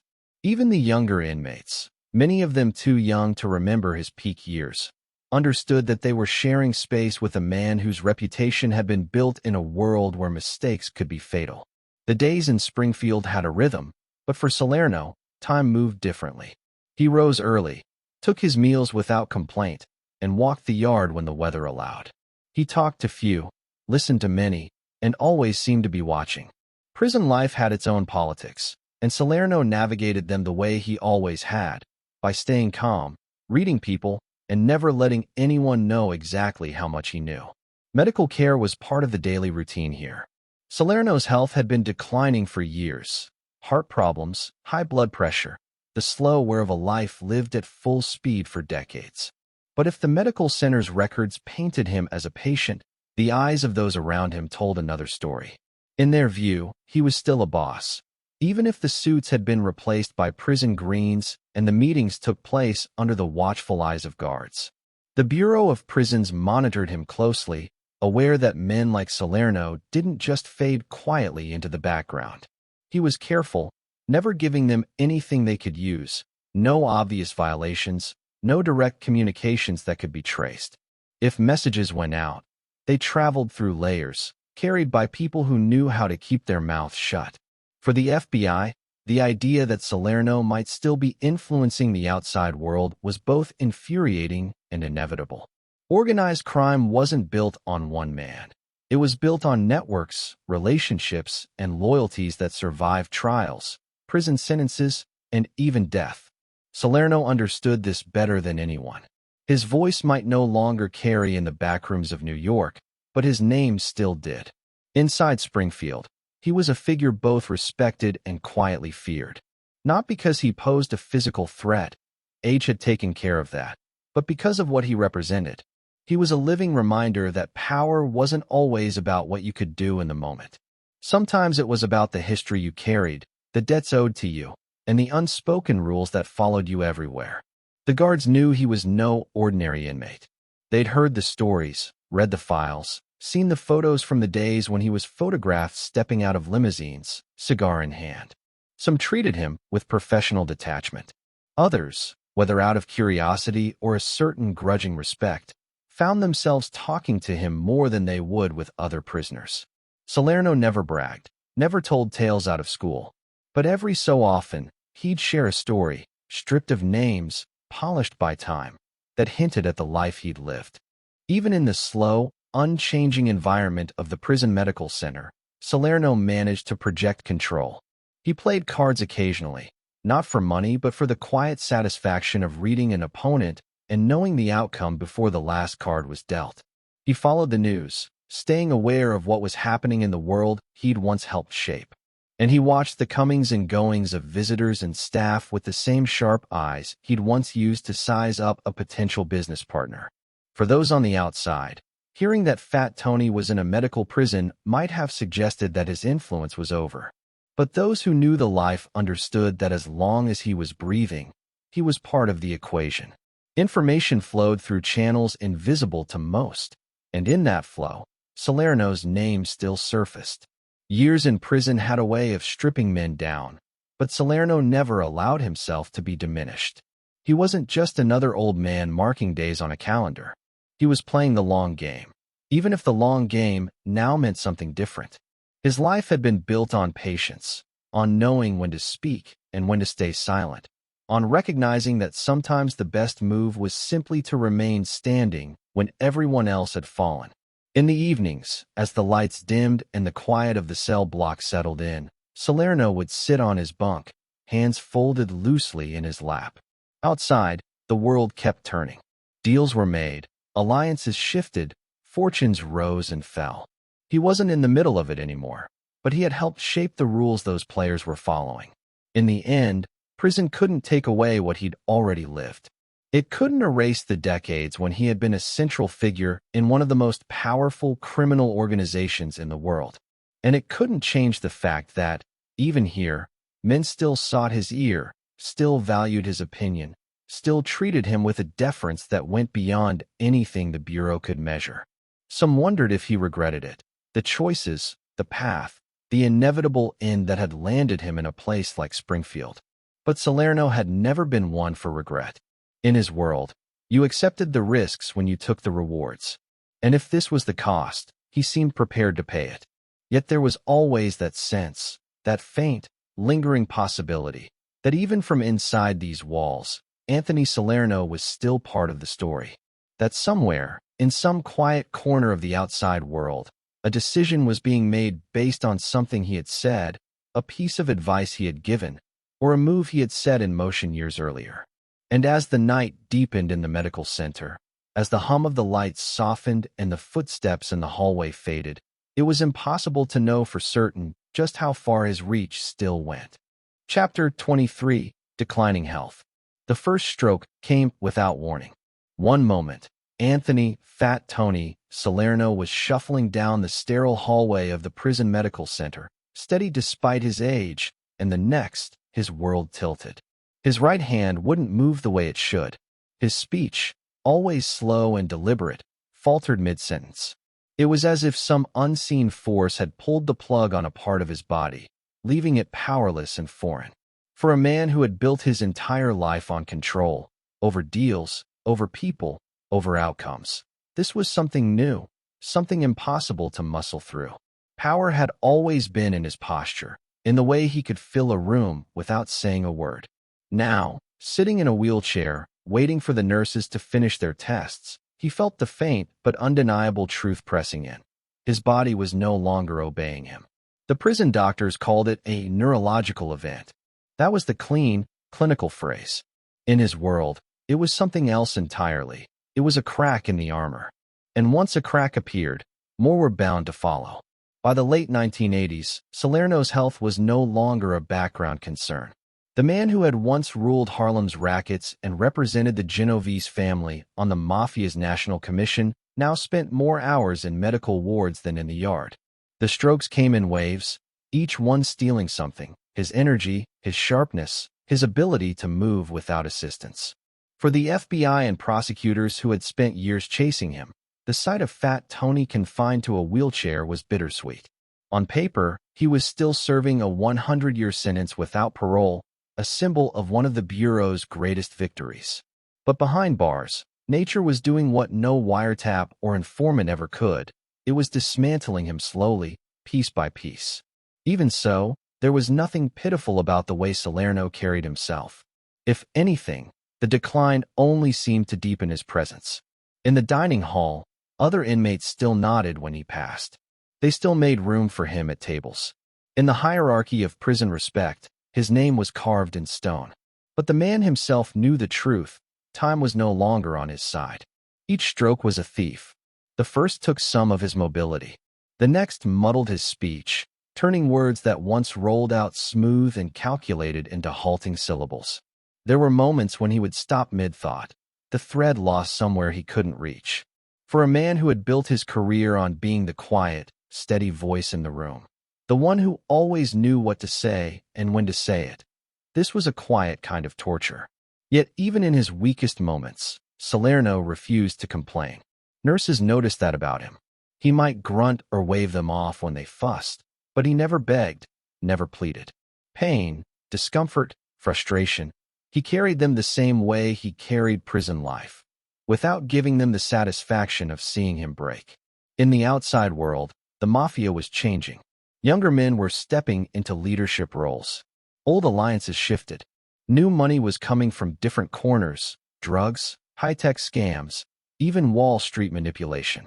Salerno watched these changes from the confines of the medical center, not as an active player anymore, but as a man who understood the game better than most of the people still on the board.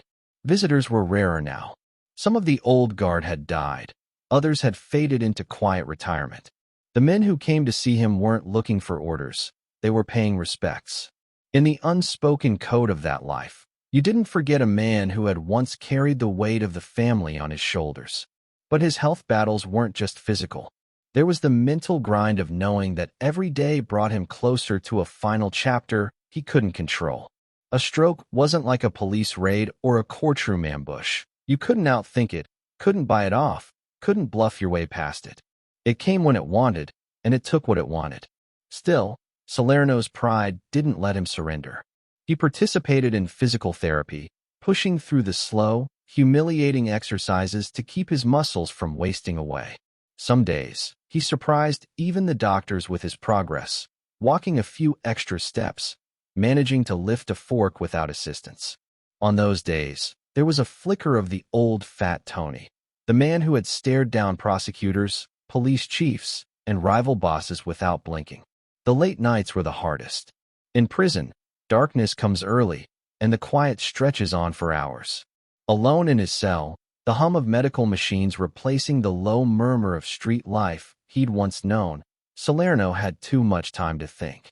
Memories blurred together, deals made in backrooms, envelopes slid across tables, whispered conversations in parked cars.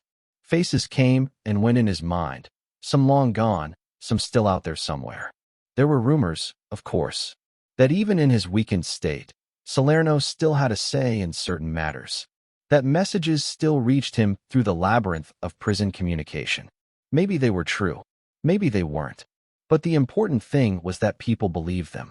In the world of organized crime, reputation could outlive the man himself. The strokes kept coming. By the early 1990s, he had suffered several, each one leaving him weaker than before. His once round face grew sharper, his body smaller inside the oversized prison uniform. But the eyes, the dark, steady eyes, remained unchanged. They still held that quiet, measuring gaze that had unnerved so many in his prime. Doctors warned that another major stroke could be fatal. Salerno listened, nodded, and went on with his day. He had lived too long in a world where death was always a possibility to waste time fearing it now. The Bureau kept its file on him open, updating it with medical reports and routine assessments. For them, Salerno's decline was proof that justice had a long reach. For those who had once stood beside him, it was something else entirely. It was the slow fading of an era.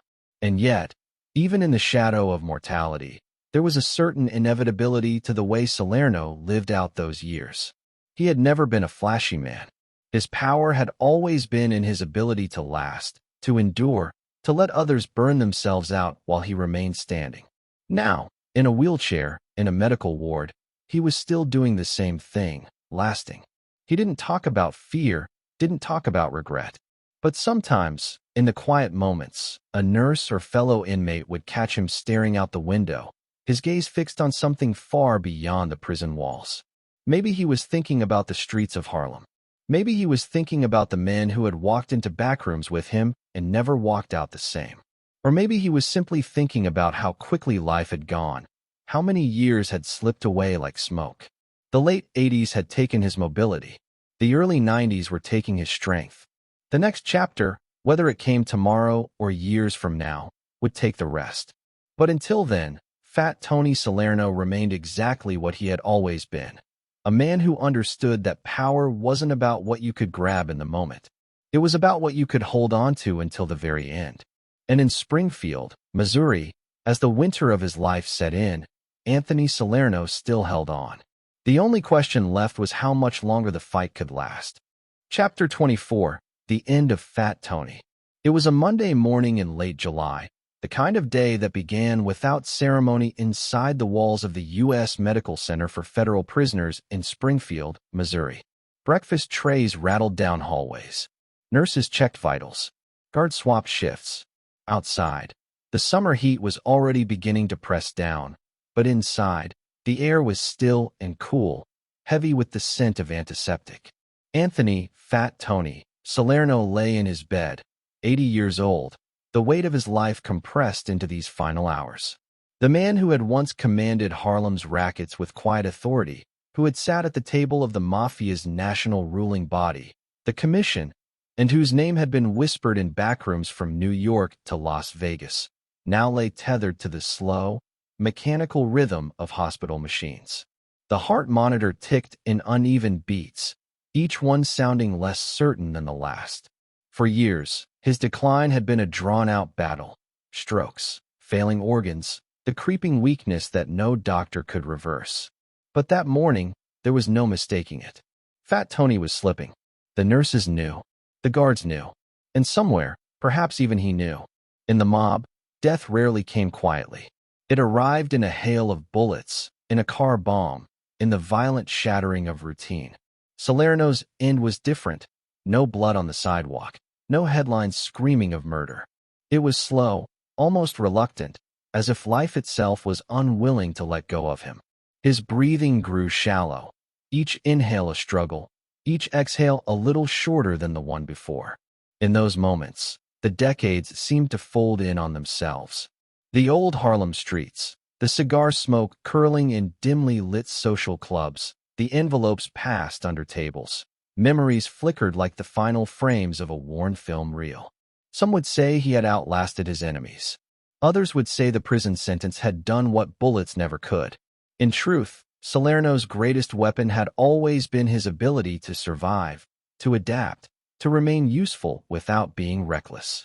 Even here, in the sterile quiet of a prison hospital, that survival instinct showed in the way he fought for each breath. There was no family gathered at his bedside. No tearful final words exchanged with old friends. The world he came from didn't allow for sentimental departures. Respect was paid in other ways, in the stories still told about him, in the nods of recognition among the few surviving men who had once worked under his shadow. Somewhere, far from Springfield, a handful of those men would hear the news later that day. They would pause for a moment, maybe raise a glass, maybe just stare off for a few seconds in silence. But they wouldn't mourn like ordinary people. In their world, everyone knew the clock was always ticking. You went in one of two ways, fast and violent, or slow and invisible. Fat Tony had chosen neither. Life had chosen for him. At precisely 10 o'clock in the morning, July 27, 1992, Anthony Salerno's heart stopped. Just like that, the long arc of his life. Harlem bookmaker, Genovese powerhouse, figurehead boss, convicted racketeer, came to an end. The monitors fell silent. The room didn't change, yet everything in it felt different. Outside the prison walls, the news spread quickly. The Associated Press carried a short piece. The New York Times published an obituary, listing his titles, his convictions, his infamous role in the commission trial. To the public, he was another mob boss gone. To law enforcement, he was a feather in their cap, a reminder of the day they'd put one of the Mafia's most visible figures away for good. But the people who truly understood Salerno knew better. They knew that for much of his reign, he had been a master of deception, not just to law enforcement, but sometimes to his own world. That genial, cigar-smoking image on the front pages had been, At times, a carefully constructed mask, one that allowed others, like Vincent the Gigante, to operate in the shadows. Even in death, the myths persisted. Some swore Salerno had still been giving quiet orders from prison, using couriers and coded messages. Others insisted he had stepped back long before the commission trial, content to be the public face while the real bosses moved the pieces behind the scenes. The truth, as always, was somewhere in the middle, and Fat Tony had made sure it stayed there. His body was transferred quietly, without spectacle. No motorcade, no streets blocked off for a funeral procession. In the end, the man who had once held sway over construction unions, gambling dens, and underworld negotiations left the stage with barely a ripple. That, perhaps, was the final irony. His power had always been in how visible he seemed while keeping so much hidden. Back in New York, his name would still be mentioned in certain neighborhoods, in certain backrooms. Not often, not loudly, but with a kind of reverence. He had been part of a generation that believed in the old ways, face-to-face meetings, silence over bravado, loyalty that didn't need to be written down. By the 90s, that world was already eroding, replaced by a new breed of mobster chasing quicker scores and taking bigger risks. For the FBI, his death closed a file that had been thick with surveillance transcripts, informant reports, and courtroom transcripts. They had beaten him in the end, not with a bullet or a deal, but with a prison cell and a ticking clock. In prison, the other inmates noted his absence. The corner of the dining hall where he'd once sat, the slow shuffle of his wheelchair down the hallway, gone. The old-timers muttered his name in passing. The younger ones, some barely old enough to remember his trial, knew the stories, but not the man. For the Genovese family, his passing was just another turn of the wheel. Leaders had come and gone before. They would come and go again. In the mob, no seat stayed empty for long. But Salerno's time in it had left a mark. Not because he'd been the most ruthless or the most feared, but because he had been the most unshakable. And somewhere in the unmarked margins of organized crime's history, that mattered. It meant that even as law enforcement celebrated, even as the headlines moved on, there were still people who remembered him not as a case file, but as a man who had played the long game better than most. His end came without gunfire, without betrayal, without the sudden shock that claimed so many others. But the quiet was not without meaning. It was the quiet of a man who had outlived the chaos long enough to see it from a distance, who had understood that in their world, survival was its own kind of victory. On July 27, 1992, the chapter closed. The door shut. But the story, Fat Tony's story, didn't vanish. It lingered, carried in whispered recollections, in the coded language of those who had once moved under his influence. And somewhere, in the shifting shadows of the underworld he helped shape, his name still meant something. The kind of something you didn't put into words. The kind of something you just understood. Chapter 25, The Truth About His Power. The truth didn't come out in a single moment. It leaked, slow and deliberate, through court testimony, FBI files, and the whispers of men who had seen too much and lived too long. By the time the full picture formed, Anthony "Fat Tony" Salerno was already behind bars, his public image cemented as the Genovese family's boss, the man at the top of the pyramid. But beneath that polished narrative, another reality was taking shape, one that revealed him not as the mastermind, but as the mask. It was a strange sort of power, being the front man for a criminal empire. To the public, to prosecutors, to almost anyone outside the inner sanctum, Salerno had been the boss. He fit the role perfectly, the tailored suits, the calm confidence, the gravelly voice that sounded like it had been marinated in cigar smoke and backroom deals.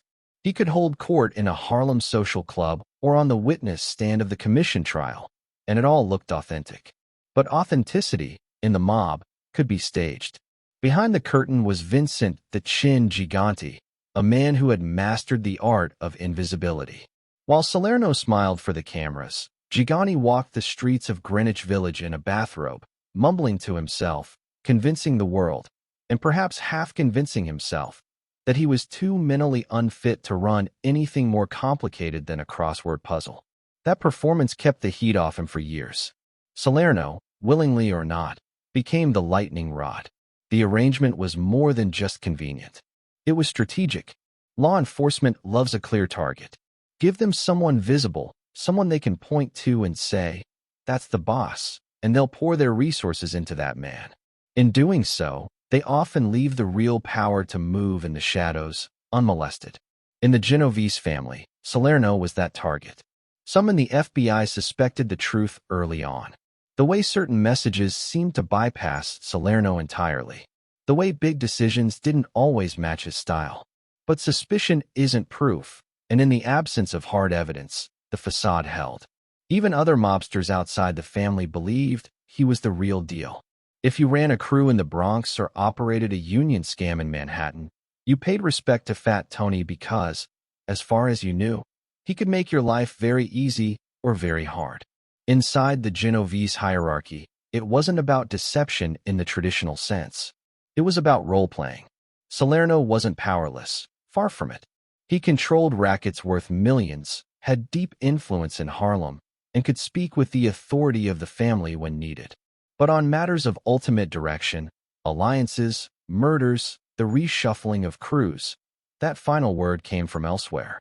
Salerno carried the title, Gigante carried the throne. It was a dangerous kind of loyalty. In the mob, you don't just protect your friends. Sometimes you protect them by putting yourself directly in harm's way.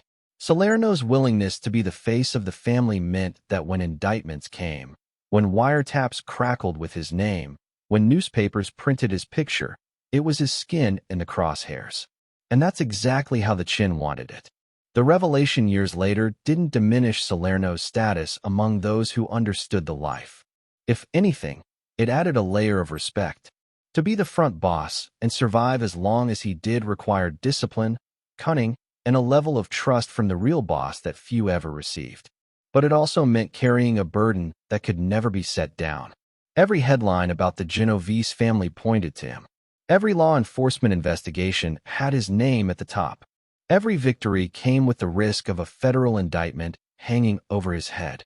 For law enforcement, learning that Salerno was essentially a decoy was like discovering they had been shadowboxing for years.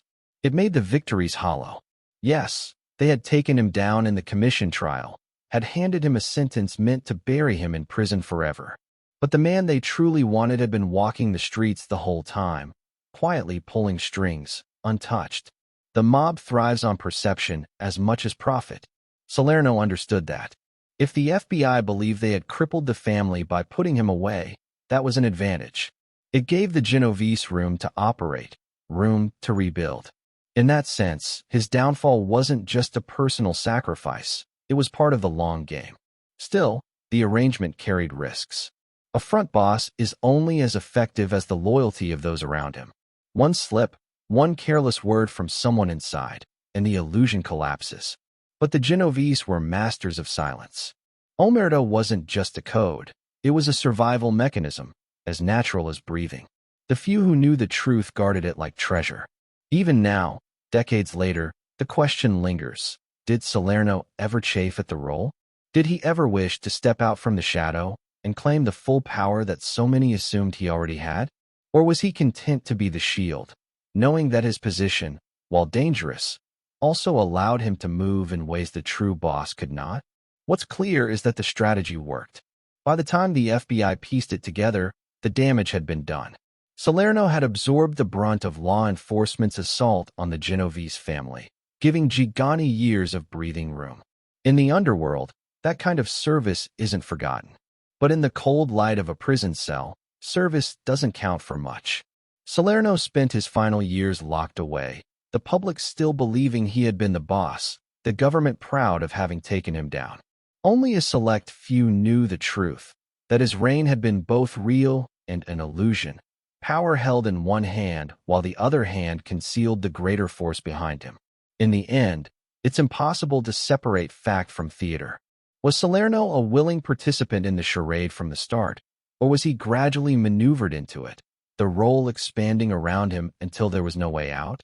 The answer lies buried with the men who lived it, men who understood that in the mob, power often wears a disguise.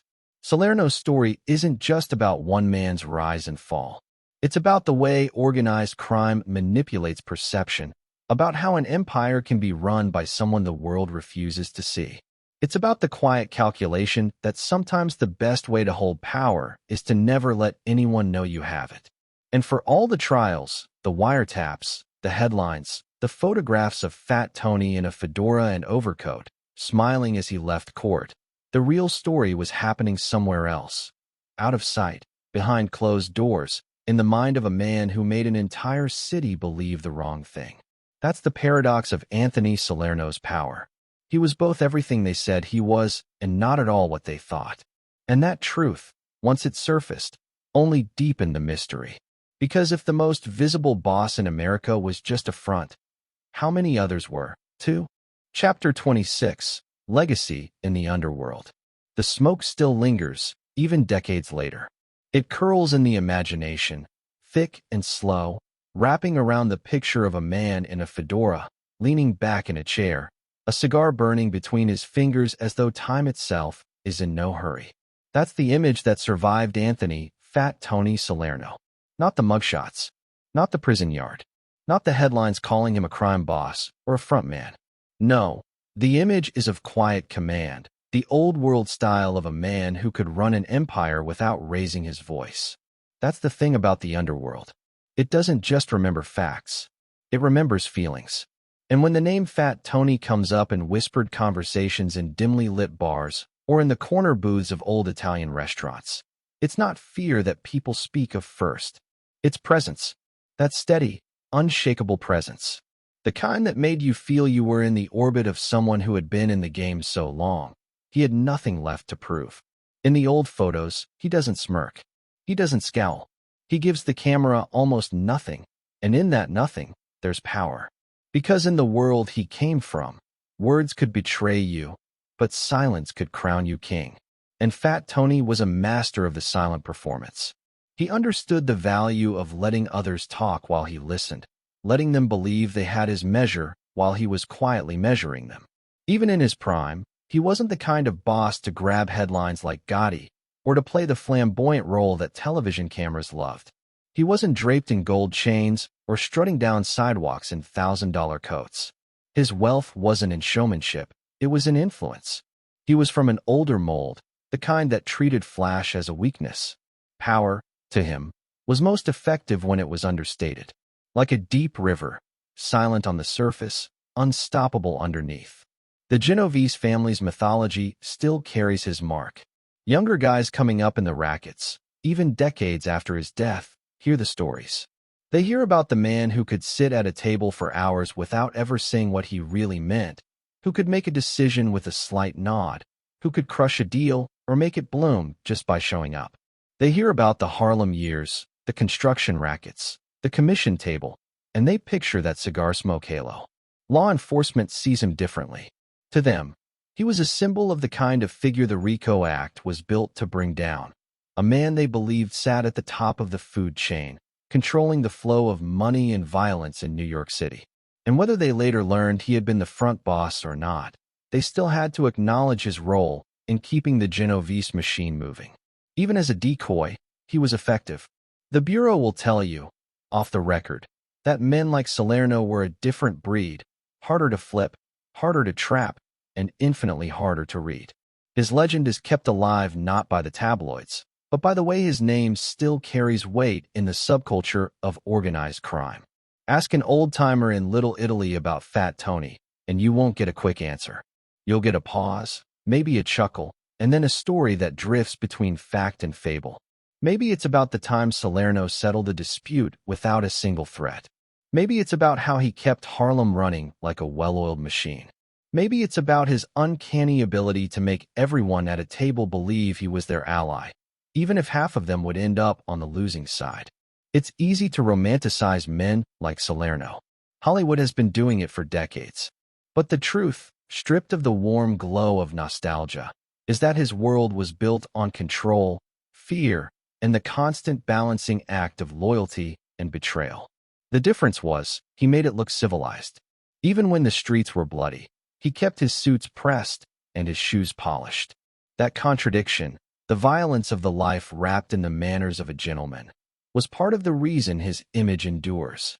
There's a reason mob historians still point to Salerno when they talk about the last of the dignified dons. He belonged to a dying generation, one that came up under men who had survived the Great Depression, Prohibition, and the bloody street wars of the early 20th century. These were men who didn't confuse notoriety with power. Salerno learned early that the most feared man in the room wasn't the loudest. It was the one you couldn't read. Even the cigar was a statement. In the mob, habits can be tells, tiny cracks in the mask. But the cigar was a prop and a shield. It gave him something to do with his hands, gave him a reason to pause before answering a question, gave him a moment to watch the other man sweat while the tip glowed and the smoke drifted. Conversations with Fat Tony didn't move at your speed, they moved at his. And that's what the underworld remembers. The pace, the calm, the unflinching confidence. Younger bosses tried to imitate it. Some even started showing up to meetings with cigars they didn't smoke, wearing fedoras in the hope of borrowing a piece of his aura. But style without substance doesn't last. What made Salerno's image stick was that it matched the way he operated. Smooth, patient, measured, dangerous without needing to prove it. The FBI's files on him are thick, but they read like a puzzle. For every confirmed racket, there's speculation about the ones they never pinned on him. For every conversation caught on tape, there are a dozen more they suspected happened in person, off the record, in backrooms with no bugs and no wires. That gap between what they knew and what they believed became part of his mystique. Even after his death, even after the revelations about Gigante being the real boss, the Salerno legend didn't fade. If anything, the truth about him being a front boss only added to the aura. In the streets version of history, that made him even more impressive, willing to carry the heat for the family, to play the role so convincingly that prosecutors, juries, and the media bought it completely. That kind of loyalty became part of the lore, another story to be told when the night runs long and the wine flows freely. But legacies are complicated. To the communities where his rackets operated, where loan sharking ruined lives and gambling debts left families broke, the memory is not one of dignity. It's one of quiet exploitation, of power wielded without recourse. To them, the cigar and the fedora aren't symbols of charm. They're reminders of the cost. In that way, his image is like the smoke itself, beautiful from a distance, choking up close. Still, in the mythology of organized crime, Anthony, Fat Tony, Salerno remains frozen in time. A man at the center of the table, leaning back as the others lean forward, his eyes half-lidded but always watching, his mind 5 moves ahead. In a world where bosses come and go, where legends are made and broken in the span of a few trials, his name endures because it represents something rare, the ability to live the life without letting the life spill over into chaos. And yet, even now, there's an unanswered question hanging in the smoke. Was the image the man, or was the man just the image? Was the dignified Don we remember truly the core of Anthony Salerno, or was it just another role he played to perfection? In the underworld, sometimes the truth is the least important part of the story. What matters is the legend that's left behind. And for Fat Tony, the legend is still sitting in that chair, still holding that cigar, still smiling the slow smile of a man who knows more than he'll ever say. Because maybe that's the real lesson of his legacy. The most powerful thing you can take with you is the mystery you leave behind. Chapter 27, Final Reflection. The image is perfect. Too perfect. A man in a tailored suit, the brim of his fedora casting a shadow over eyes that never gave away more than they had to. A cigar burning slow, a faint curl of smoke drifting upward, like time itself hesitating before moving on. That's the picture everyone holds on to of Anthony, Fat Tony, Salerno. The old-school Don, the gentleman gangster, the quiet kingmaker. But behind that picture, behind the carefully crafted stillness, was an empire built on the simplest and oldest truths of organized crime. Power taken, power held, and power defended at any cost. The charm, the manners, the soft voice, these were the curtains. Pull them back, and you saw what kept that empire running. Fear, violence, and a network of corruption that reached into places most people never even realized were for sale. The contradiction is what makes men like Salerno into outlaw icons. He could shake your hand and make you feel respected, even liked, while at the same time calculating what that handshake was worth to him, how it might be used, and whether you'd still be standing in a year. He wasn't just part of the underworld. He embodied its code, where loyalty was sacred until it wasn't, and survival meant knowing when to smile and when to disappear someone from your life. In public, Fat Tony looked like a man who'd never rushed a day in his life. He took his time with every move, every word. That calm was magnetic, and it wasn't an act. He had lived through enough to know that panic was a luxury only the weak could afford. In private, that same calm could be terrifying. When others raised their voices, he stayed quiet. When tempers flared, he lit another cigar. In the world he came from, the man who controlled his emotions controlled the room. And control was his art. Not just control over people, but over perception. The feds saw him as a crime boss. The newspapers called him the Genovese powerhouse. The streets called him a gentleman. None of those descriptions were wrong. None of them were complete. The truth was that Salerno was whatever the moment demanded: figurehead, dealmaker, enforcer by proxy, diplomat when it suited him. He could be the man you went to for help or the man you hoped never to owe. That adaptability was why his legend survived even after the truth came out. That he had been the front boss, the visible target meant to shield the real power, Vincent, the Chin Gigante. For some, that revelation was supposed to tarnish his image. Instead, it added another layer to the myth. If anything, it made him seem even more untouchable. Imagine playing the role so well that you convinced the FBI, the courts, and the entire country that you were the top man, while the real boss stayed in the shadows. That wasn't weakness. That was mastery. But the streets don't care much for the legal labels or the FBI charts showing who sat where on the family hierarchy. In the neighborhoods, the stories about Salerno aren't told in terms of titles. They're told in moments. The way he could end a dispute between two crews with a single meeting. The way Harlem's numbers racket ran smoother under him than it ever had before. The way even in old age, sitting in a courtroom in a wheelchair, he still looked like the one in charge. Yet there's a darker truth running parallel to the legend. His empire was built on the backs of the desperate. Gambling, loan sharking, protection rackets. These were businesses that took from those who had the least to give. For every guy who made a buck with him, there were others who paid with their homes, their marriages, their futures. That's the part of the story that doesn't fit into the romantic haze of cigar smoke and fedora brims. And that's the thing about outlaw icons. They're built on contradictions. The same qualities that make them admirable in one light make them dangerous in another. Salerno's loyalty could be admirable until you realized it only extended to those whose loyalty matched his interests. His calm could feel like wisdom until you saw it used to quietly decide someone's fate. His style could feel like class until you remembered it was financed by violence and greed. It's tempting to freeze him in time as the dignified mob boss of the 70s and 80s, a relic from the so-called golden age of the American Mafia. But nostalgia is selective. It leaves out the bodies, the fear, the way whole neighborhoods were kept in line not by respect alone, but by the unspoken understanding of what would happen if lines were crossed. The truth is, Fat Tony's world was as ruthless as it was disciplined. Still, you can't erase the image. Even law enforcement, who spent years chasing him, admit, some grudgingly, that there was a certain elegance to the way he moved through the life. He wasn't a street brawler. He wasn't a headline chaser. He played his role with the kind of patience that younger bosses rarely had. And that patience, more than anything, is what makes his story resonate. In a culture obsessed with speed and flash, he proved that slow and steady could still win the race, at least for a while.